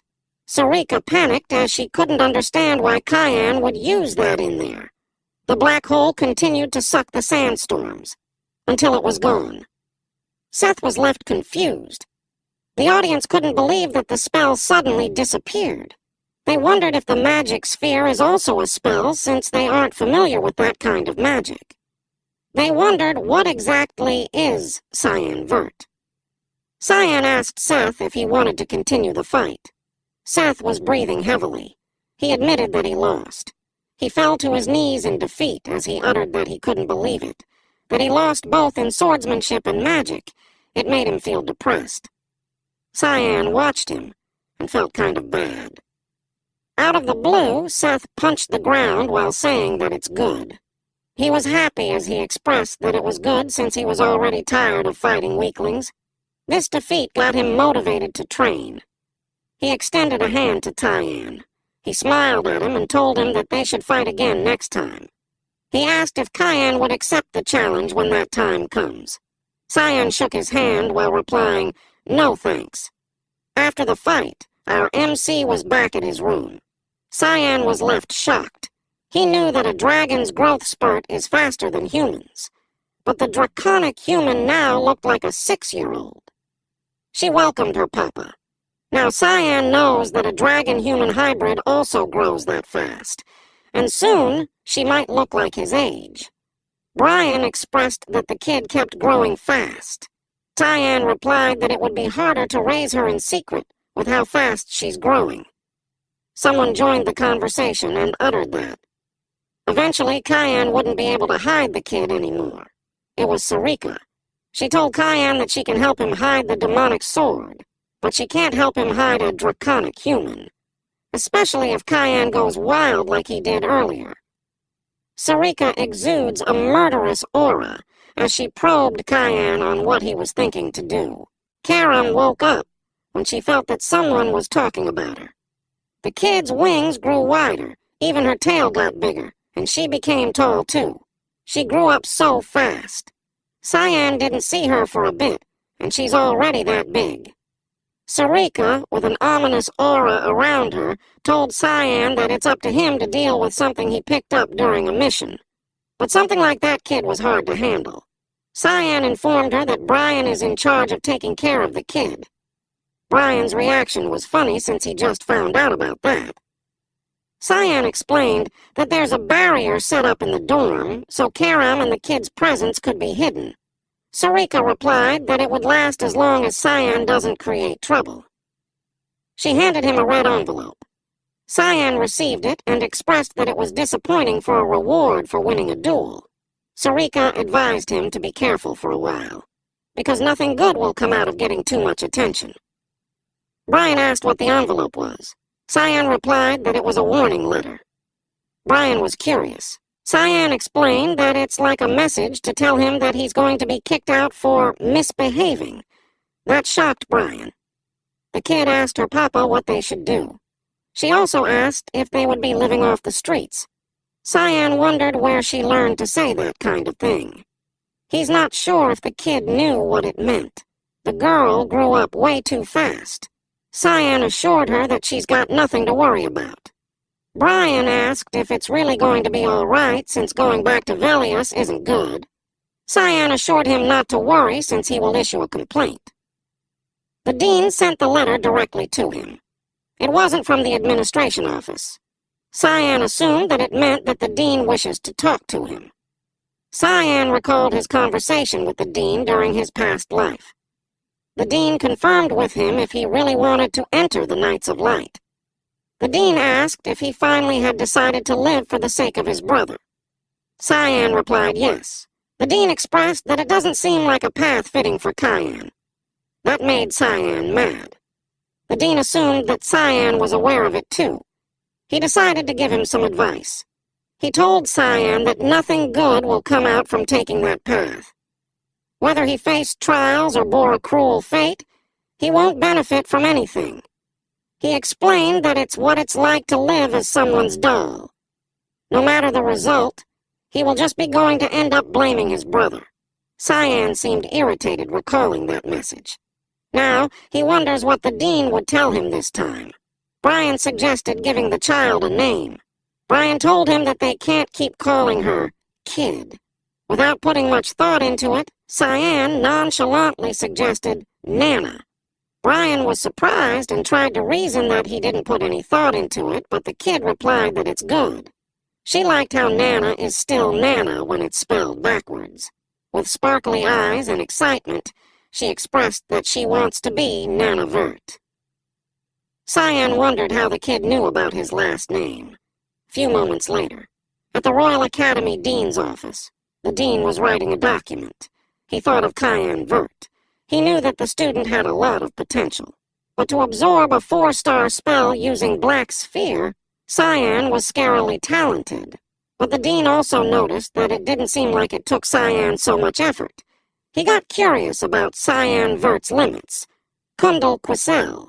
He taught the current emperor, Dione Severus, and is also the father of the last empress, Diana Quisel. Quisel, one of the few 9-star mages of the continent, has been focusing solely on the education of the students at the academy after the death of Diana Quisel. There is one thing that Cyan wants to know about him.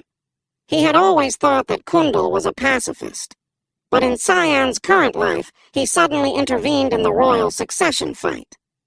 Cyan stopped on his tracks. A wind blew from the door. In his head, it made him think that Kundal's personality hasn't changed. Cyan tapped in front of him, and it revealed a golden barrier. Cyan uttered that Kundal knew he was coming, but he still put up a 9-star area restriction barrier. Cyan decided to take on the challenge. That made the Dean grin. He wondered what Cyan would do, since only a great mage can destroy such a barrier. To his surprise, Cyan broke the tall window behind the Dean and passed through it. Cyan safely landed on the ground. He uttered, "Dean Kundal?" And then he introduced himself and told him that he came to express his disagreement with a complaint. The Dean was amused that Cyan ignored the barrier and came through the window instead. He admitted to himself that he lost that one. The Dean asked Cyan about the disagreement that he mentioned. Cyan told him that the letter came from the Dean. However, after seeing the barrier outside, he became certain of one thing: that the warning letter was just an excuse to test his talent. The Dean agreed that he's right. He admitted that it was rather aggressive, but Cyan successfully proved his talents. But also, the Dean informed him that he will not take back the warning. Cyan could try to persuade him otherwise. Cyan was dumbfounded. He decided to ask one thing from the Dean.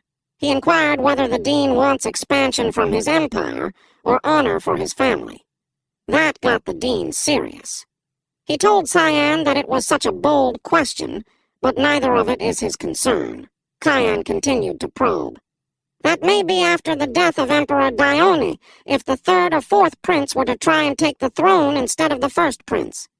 He asked if the Dean wouldn't take sides. The Dean looked angry. He told Cyan that aside from being bold, he's also arrogant. But our MC didn't seem to be intimidated, especially when he recalled that the Dean told him that he's a doll for Ashel. And in his opinion, the Dean isn't different from his past self. In Cyan's past life, during the throne succession fight, Kundal had a large influence in making the first prince, Luenel Severus, the emperor. Luenel was a cruel and vicious man. He killed all of his siblings, and when Kundal was against this, Luenel framed Kundal as a traitor of the empire and sentenced him to death. Kundal worked to brighten the future of someone else, but ended up being betrayed by that very person. The Dean yelled, "Nonsense!" He angrily asked Cyan if he thinks that the peace of the last century would fall so easily. He expressed that he thought Cyan was a genius, but now he knew that Cyan is nothing more than a fool. Cyan challenged that idea. He explained that the mother of the first prince and second princess died from an illness. The third and fourth princes are fair matches for the first prince, too. Cyan added that the Nepellus household that Empress Cassandra came from is very well known for being greedy for power, and he knew that the household would do anything to keep their position of power. Cyan expressed his opinion that the Empire's peace is already on a thin line, and he uttered that on the day the peace falls, the Academy will be over. Kundal was nervous. In his head, he wondered if this is really the thought process of an 11-year-old. He realized that Cyan knows every detail of the current political climate. The Dean asked why Cyan told him that. Cyan replied that it's to negotiate. He told the Dean that he will help him with the peace of his family and academy, in exchange for the Dean taking back the warning. The Dean laughed. Cyan was unimpressed. The Dean released a magic circle as he asked Cyan on what power he has to be able to help the Dean. He told Cyan to feel the weight of his arrogance. Chains came down from the magic circle in the ceiling. It was the chains of judgment, and it wrapped around Cyan. Cyan was triggered. In his head, he assumed that the Dean wanted to fight.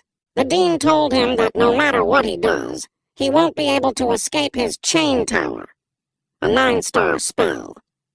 The Dean thought that he must have overestimated Cyan's skills. Cyan uttered to let him prove himself. The Dean was shocked. Cyan's body turned black, like the black hole.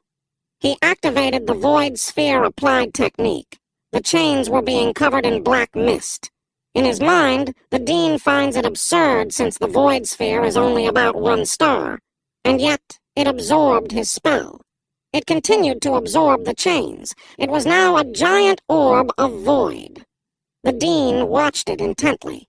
It made him think about just how talented Cyan is. The chains were gone at the same time that the orb was diffused. Cyan then asked the dean if he thinks he would be useful now as he casually fended off a powerful spell. The dean replied yes, and that he would take back the warning. He asked Cyan if that's what he really wants. Cyan was certain. He said that he just wanted to have a peaceful student life. The dean asked if that's really all, and Cyan replied yes. Deep inside, Cyan just didn't want to see the academy collapse again. The sun was about to set. Brian wondered if it's because he had a kid at home that he ended up buying all kinds of sweets. But he's too happy thinking how the kid would eat all of it. Brian noticed something. The streets were strangely quiet. He wondered if he's making a big deal out of nothing. He looked to his right. He told the person to come out. This person took a step. Brian recognized this person. He dropped all the goods that he bought. It was left scattered on the ground, and Brian disappeared. Meanwhile, Cyan was sleeping in class. After the conversation he had with the dean, he agreed to attend his lessons. He's in his last class, and he's so damn bored. Learning something that he already did 30 years ago is basically torture to him. And he doesn't have any mission either. He decided to go by train instead, but Aaron appeared behind him and asked where he's going, since the lessons aren't over yet. He told him that he's just going to the bathroom, but Aaron knew it was a lie, since it was not the way to the bathroom. She asked him again if he's really going to the bathroom. Cyan asked her if she permitted Leximus to call her by her name. Aaron was aware that Cyan could be changing the subject, but she replied that she allowed Leximus to do that in private, which led her to ask Cyan why he's still calling her Your Highness when they are friends. Cyan looked away while uttering that he's just a civilian and she's a princess, so he wouldn't dare to call her by her name. Aaron told him that he's too serious.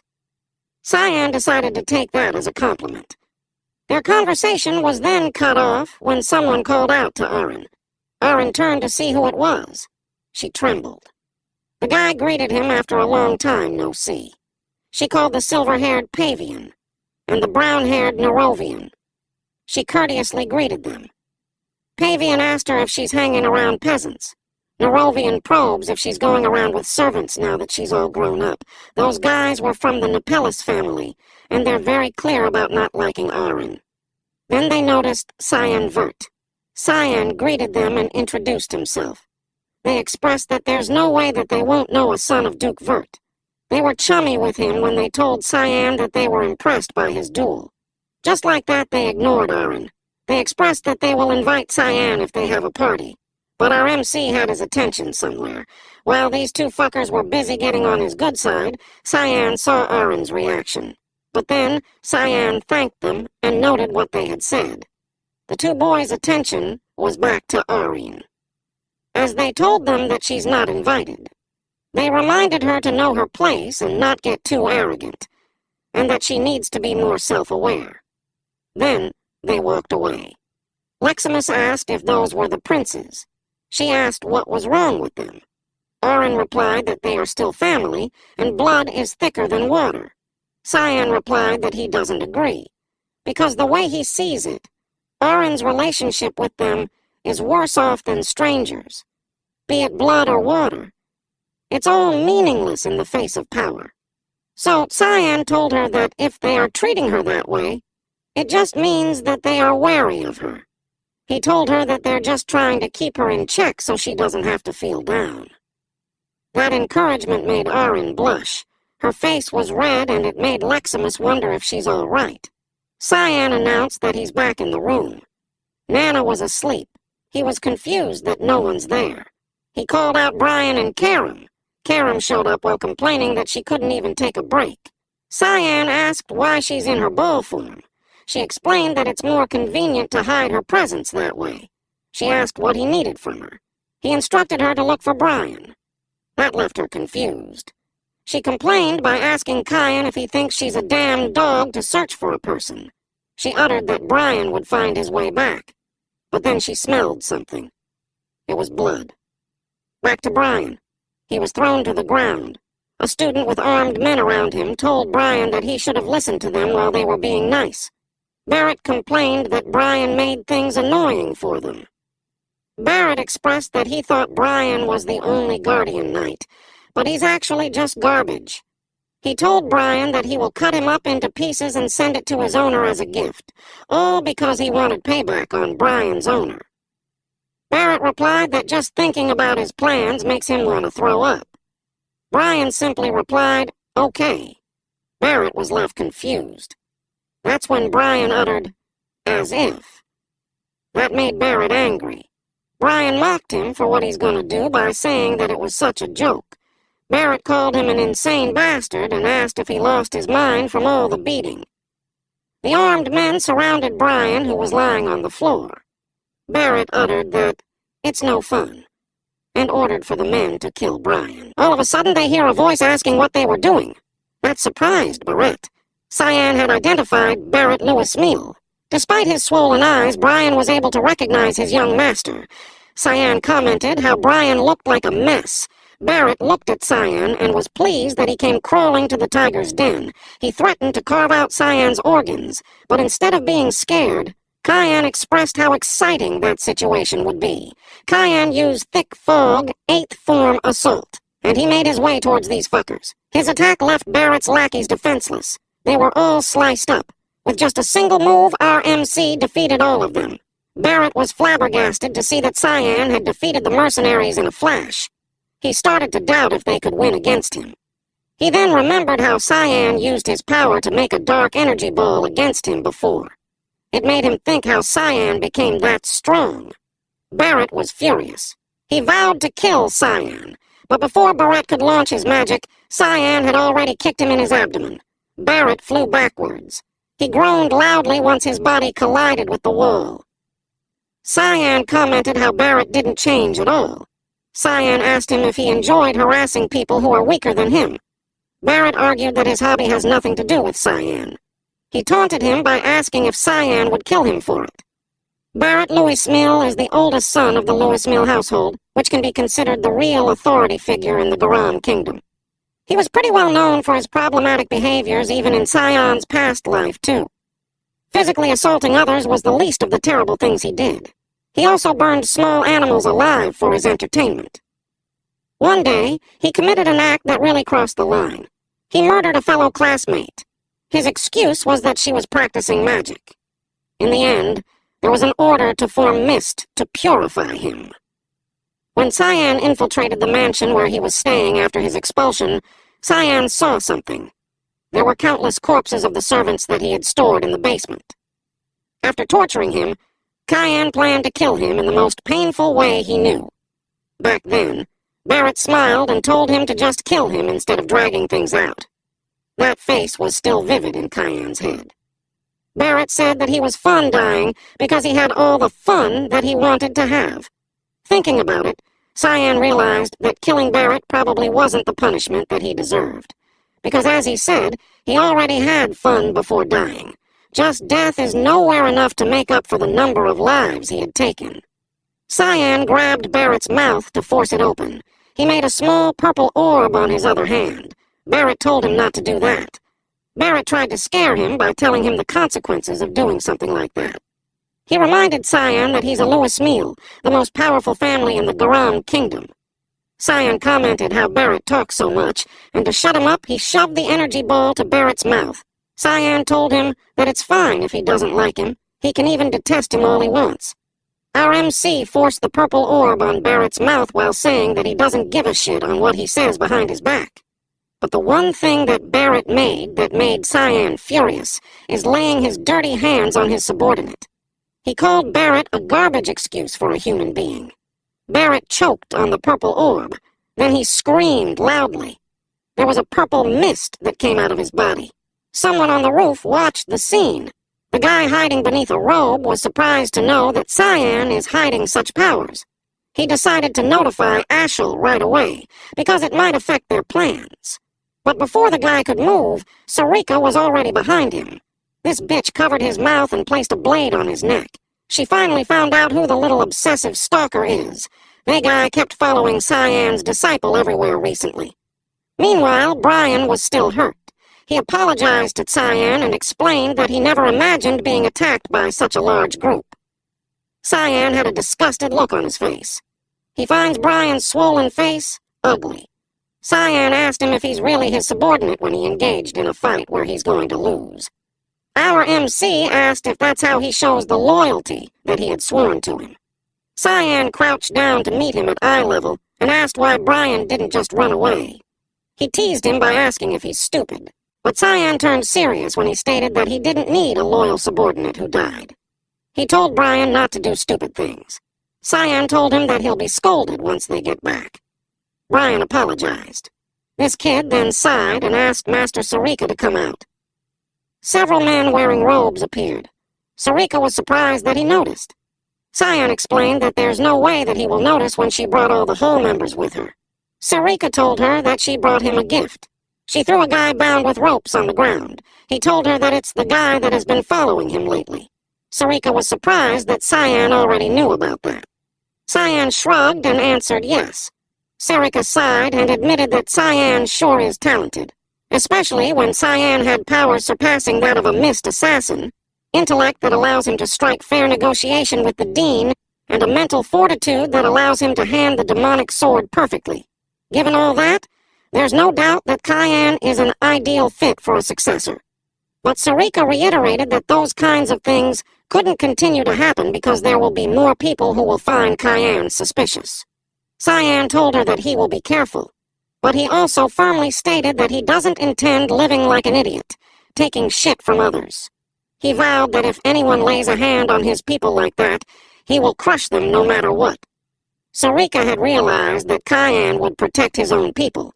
She didn't expect that, so she decided to just leave him be. Sarika lets Cyan take care of the guy while she handles Barrett and his minions. The guy was scared. He asked if Cyan was going to kill him.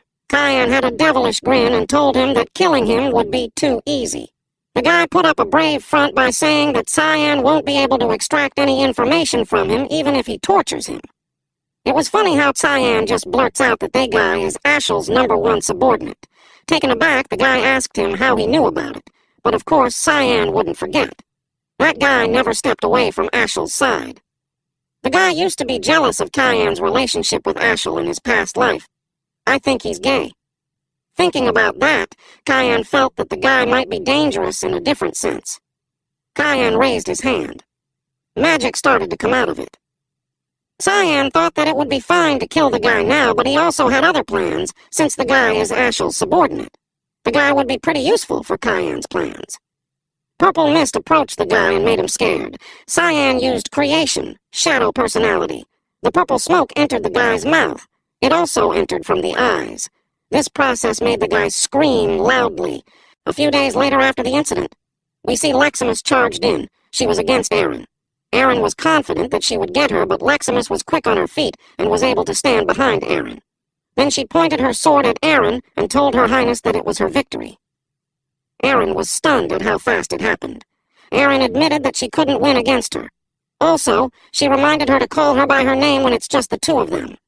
Leximus apologized to her while calling her Your Highness. Aaron glared at her while correcting her to call her Miss Aaron instead. Their attention shifted when Brian called out to the young master. They noticed how those two are training hard. Brian was punched at the stomach, which made him lose balance. Then it was followed by another blow. Cyan noticed that Brian got the endurance for someone who was more like an errand boy knight. And he's pretty strong, too. Cyan knew that he might be useful later on. Brian was panting heavily. Cyan asked if he's tired already.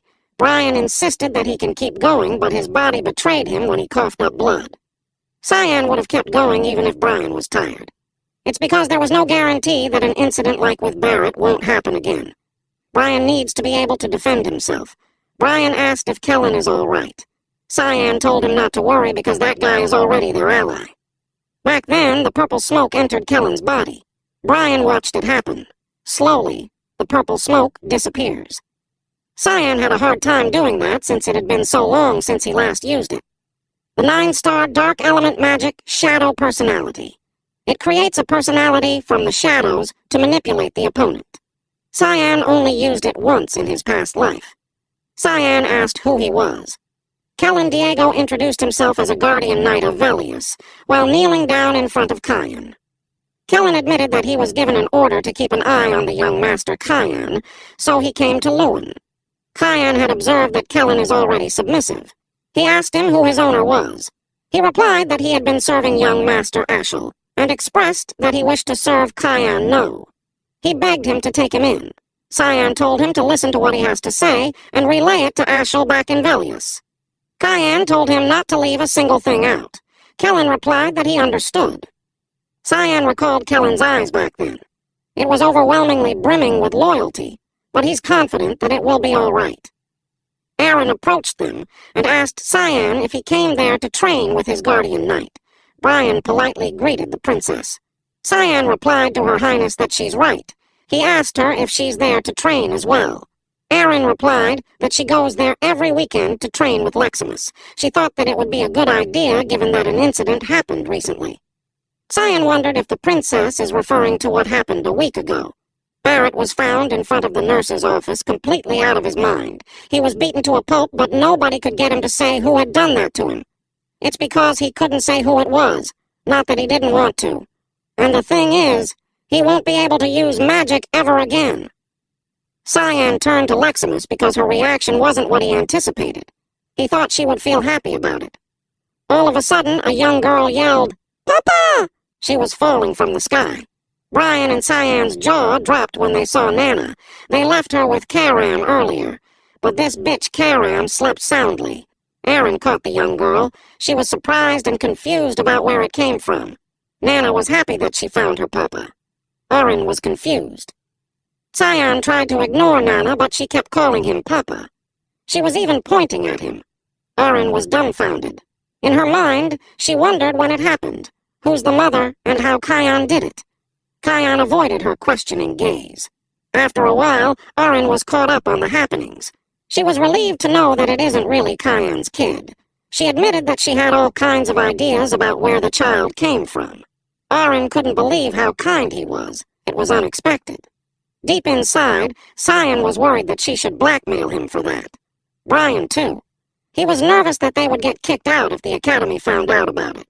Aaron even knew that Nana is a draconic human, and as a waifu candidate, Aaron assured Cyan that she wouldn't tell anyone.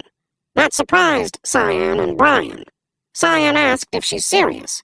Aaron replied yes. She asked Leximus if she agrees. Even without verbally answering, it was obvious by how Leximus is fond of Nana. And then Leximus replied that she doesn't have anyone to tell it to anyway, since she doesn't have any friends. That made Aaron pale.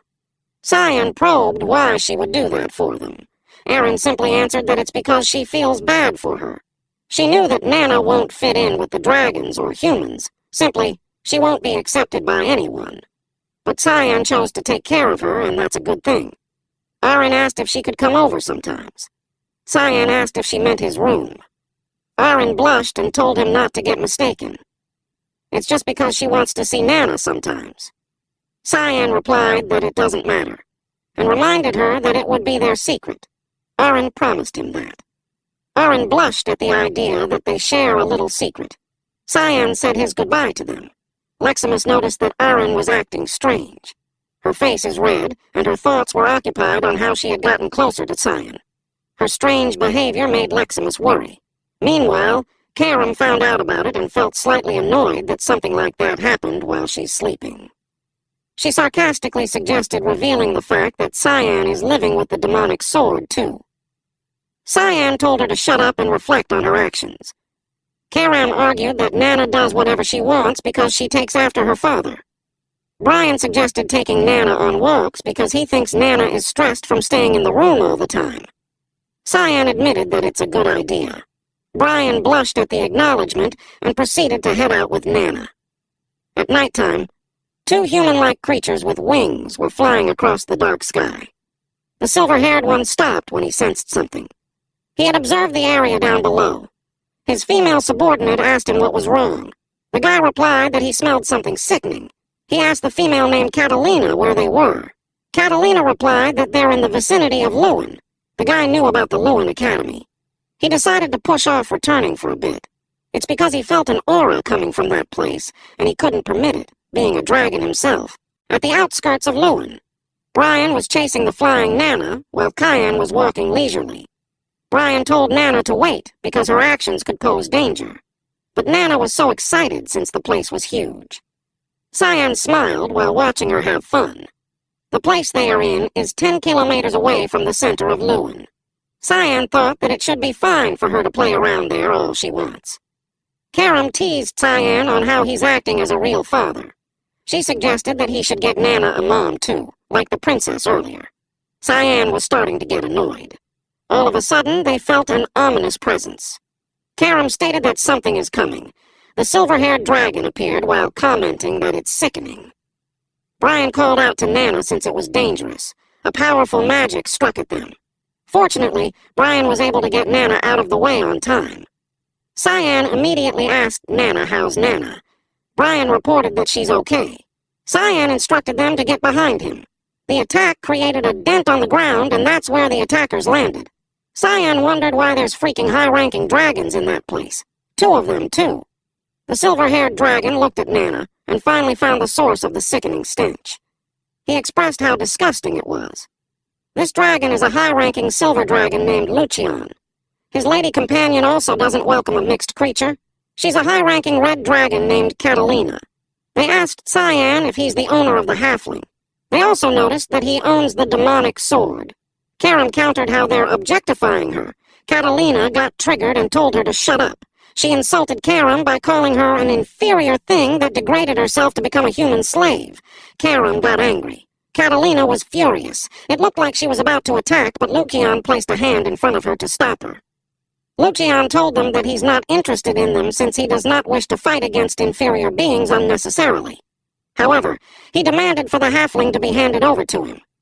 Nana got scared. As a response, Brian hugged her tightly. Lucian mentioned that a half-human and a half-dragon is worth experimenting on. He told them that they will let him go if they hand over the halfling. But as usual, Cyan just told him to shut up. That triggered Lucian. He asked what Cyan had just said.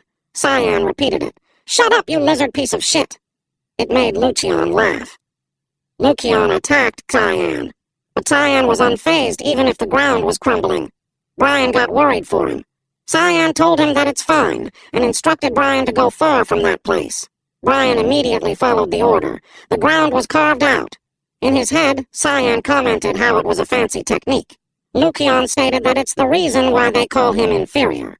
Cyan used the thick fog 9th form, demonic sword manifestation. It looked like Karam had taken over him. Catalina was surprised to see that power. Lucian also recognized that it's the power of the exile. Lucian commented how their day is full of surprises. But no matter what, he saw Cyan as an inferior human. He didn't expect Cyan to move fast. He was taken aback. Then Cyan swung his sword to which he tried to block. Lucian was furious. He charged at Cyan. He used a shockwave. And a large magic circle appeared above Cyan. A blinding light started to appear from the magic circle. And later on, a powerful beam had destroyed the ground. Cyan stood on the center of the beam. Lucian was once again taken aback when Cyan showed up behind him and used the thick fog 3rd form, Fog Glide. It was followed by Fog Sword, Rushing Fog Storm. Cyan's powerful attack was blocked by a fire barrier. Catalina joined the fight, but Lucian instructed her to back off since she won't stand a chance against him.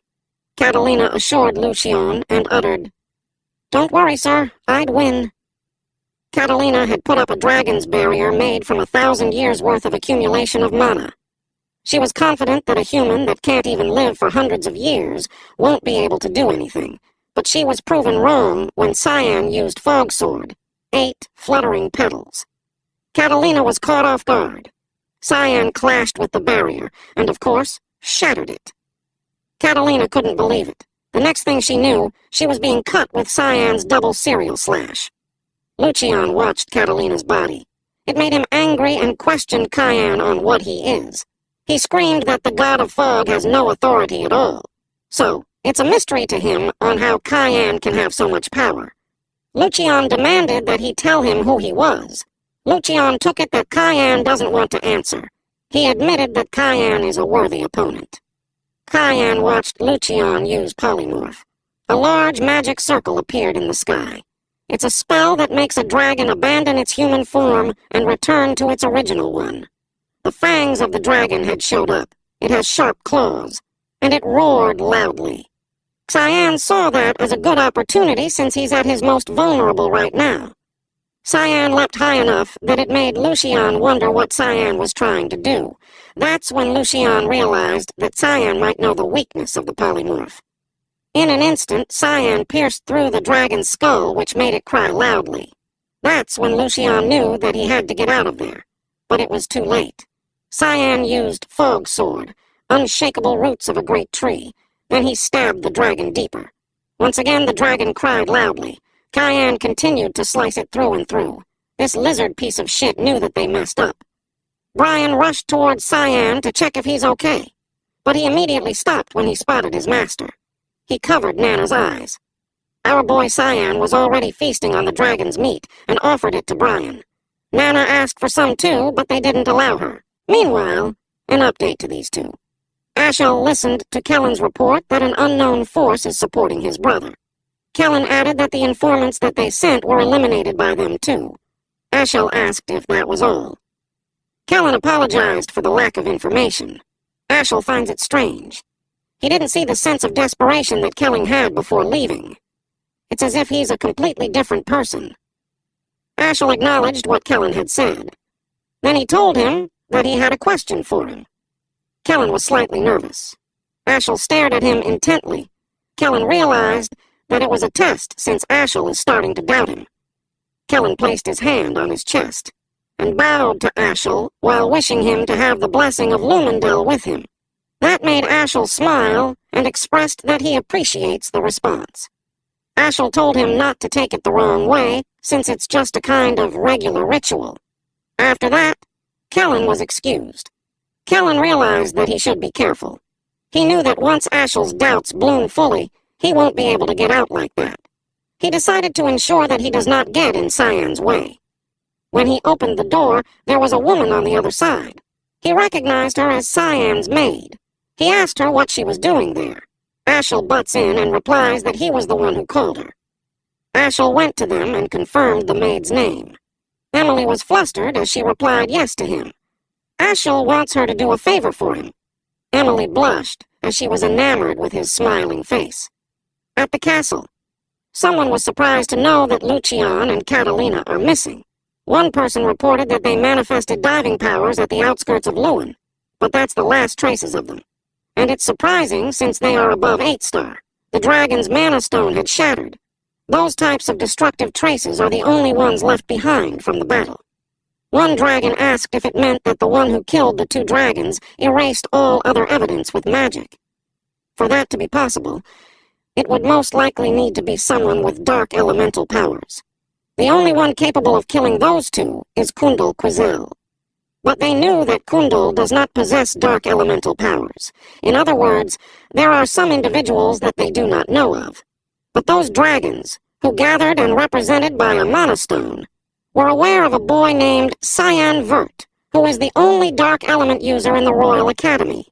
There are rumors that he has survived an attack from the Devil Dragon on the front lines. So they started to think that Cyan had something to do with the death of Reynold Crimson and Zickerman Albus. Those 2 worked with the dragons to bring in test subjects and materials. They wondered if there was some kind of connecting link between them. They decided to keep an eye out. They instructed Lunav Rainreaver to make one of the dragon's granddaughters be acquainted with Cyan Vert. A new waifu candidate, back at the Royal Academy Royal Dorms. Erin surprised them with a special cake made by the chefs of the palace. She offered it to Nana, who's already drooling. Due to her happiness, she expressed that she liked Princess Erin. Erin told her that there's more for her. She isn't kidding because there's a mountain of presents behind her. Cyan watched them have fun. He recognized that they have to stay on the down low for a while. If the dragons senses Nana's presence, they might ambush her again. Cyan decided to protect his people. After all, he decided to live for his own sake. And he's on a mission to completely ruin that bastard Ashel's plans. Aaron noticed him. Cyan was smiling, and she asked him if something good had happened. Our boy smiled even more and replied that he just had a nice thought. At the Vert residence garden, a long-haired guy mentioned that it's been a while since he last saw Ashel. This man is Luenel Severus, the first prince. He commented how Ashel looked like he's doing well. Ashel smiled and replied that it's all thanks to his majesty. Luenel became serious. He asked Ashel how long he intends on rotting in the estate in the middle of nowhere. Luenel had heard that Alice had left on a journey. Ashel expressed that he's worried for her sister since he doesn't know what she's doing and where she is. Luenel asked if he's really worried about her. Luenel suggested Ashel is actually worried that Alice might threaten Ashel's position of power. Ashel glared at him and told him that it's not something that they should speak of.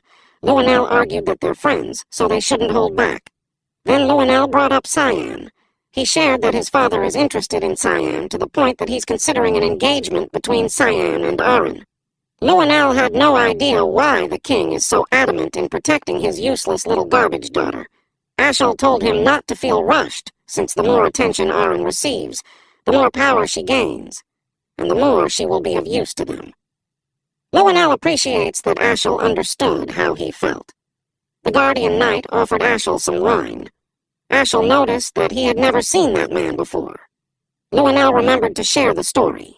He described the guardian knight as a jewel that he found while scouting the slums. Ashel watched the man intently, and agreed with Luenel that he had found the most exquisite of jewels.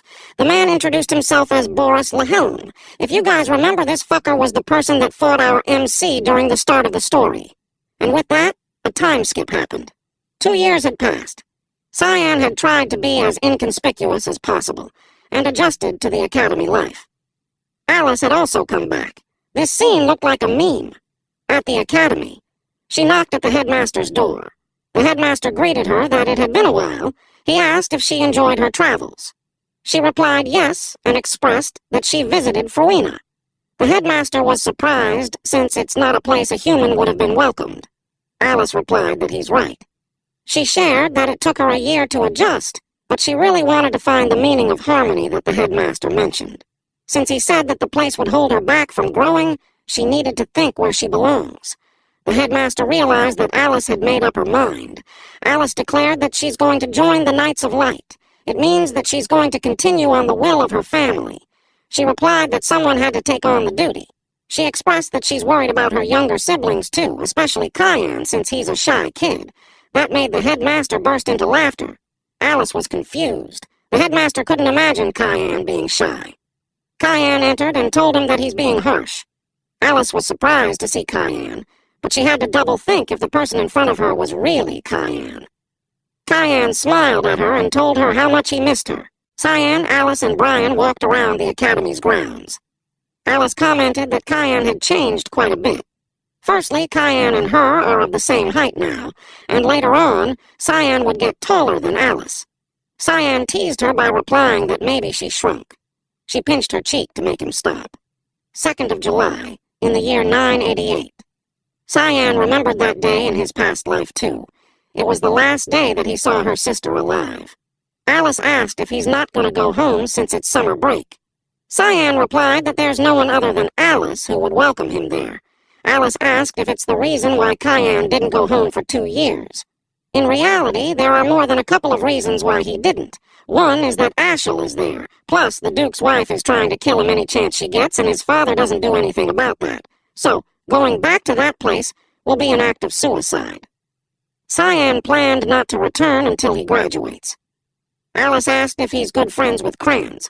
Cyan replied that it's impossible. Alice asked why. Our boy looked angry as he told Alice that she knew very well how Crans had treated him. He shared that Crans even tried to kill him once. Hearing that made Alice pale. Brian joined the conversation by saying that he can testify to that. Alice asked who he was. Cyan replied that he's his guardian knight, Kendrick. Alice was wondering earlier why the guy was following them. That made Brian embarrassed. They shared the story to Alice. Alice felt sad that she's in Frunia and was totally unaware of it. Cyan comforted her by telling her that the bad guys are the Duke's wife and Krantz, and it's not her fault. Alice was enraged. Cyan called out to her. Alice asked if Cyan had talked to anyone else about it. Cyan replied that there's no point in talking about it since it's all in the past. Cyan added that Krantz doesn't seem to be reflecting his actions at all. Alice pulled Cyan into a hug. Tears fell from her eyes as she told Cyan not to keep it in. She told him to depend on her. She promised to protect him from then on. Brian was emotional. Alice let go of the hug and told him that she would like to stay with him longer, but she has somewhere to go. She told him to take care of himself while she's gone. Brian sensed something. Alice had hugged him and it made him flustered. She told him to take good care of Cyan. Meanwhile, Cyan is giving Brian a death glare. In Brian's head, he wanted to complain that didn't even do anything. The sun was about to set. Cyan waved goodbye to Alice. It had been a while since Cyan saw Alice's angry face. Back then at the Duke's house. The young Cyan struggled to block the wooden sword. He fell on his butt while being taunted by Krantz. Krantz told him to get up and called him an orphaned shithead. Cyan begged him to stop since Krantz already won. But Krantz hit him with the sword instead. Krantz continued having fun hitting him, until someone yelled for Krantz to stop. It was Alice. She probed him on what he's doing.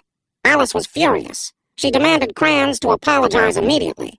Cyan saw that face only once in his past life. Given that Alice made that face earlier, the Duke's household is going to be in an uproar pretty soon. Cyan thinks that Alice needs to know the truth about her family, so that he can protect her from the miserable future. A letter arrived for the young master. Cyan asked where Brian got it. Brian replied that there's one from the academy and the other one from the janitor. Cyan took the black envelope. Brian asked if he's not going to take the red one. Cyan had an inkling that it might be from the palace. Brian took a good look at it and saw the imperial family seal on it. Karam asked what it was. Brian was curious as to what it contains. Cyan explained that the palace holds a banquet around that time of the year. The black envelope contains an assassination order. His task is to assassinate Drenian Nephilis. It was a pretty big incident that happened during the palace's banquet. Since Drenian is the younger brother of the Empress, it came as quite a shocker to everyone. Karam asked if Kyan would be going. Kyan replied yes, since he also had some other business there. Now that he thought of it, in his past life, someone else was put on that mission. But now, it's him. It made him think that the Hall Master likes him, but it's annoying for him, though. Karam looked at the envelope and told him that it's from Princess Aran. Karam teased him for receiving a love letter. It was funny how Cyan didn't engage with Karam, and instead he used the demonic sword restriction. While Karam was put face down on the ground, he told them to make preparations for the palace. Nana also came out and told her papa that she's hungry. Upon seeing her, Brian panicked. Cyan asked what was the matter, but Cyan was flabbergasted when he saw it. Nana had grown even more. In just 2 years, the once cute baby dragon turned into this thing. At the Duke's household, Alice was stomping in. She forcefully opened the door. The servants were surprised to see her. The butler asked if she's back. She's furious. She was about to ask where Mother is, but she corrected herself and called her the Duchess instead. The Duchess was in the drawing room. She was surprised, since Alice just barged in.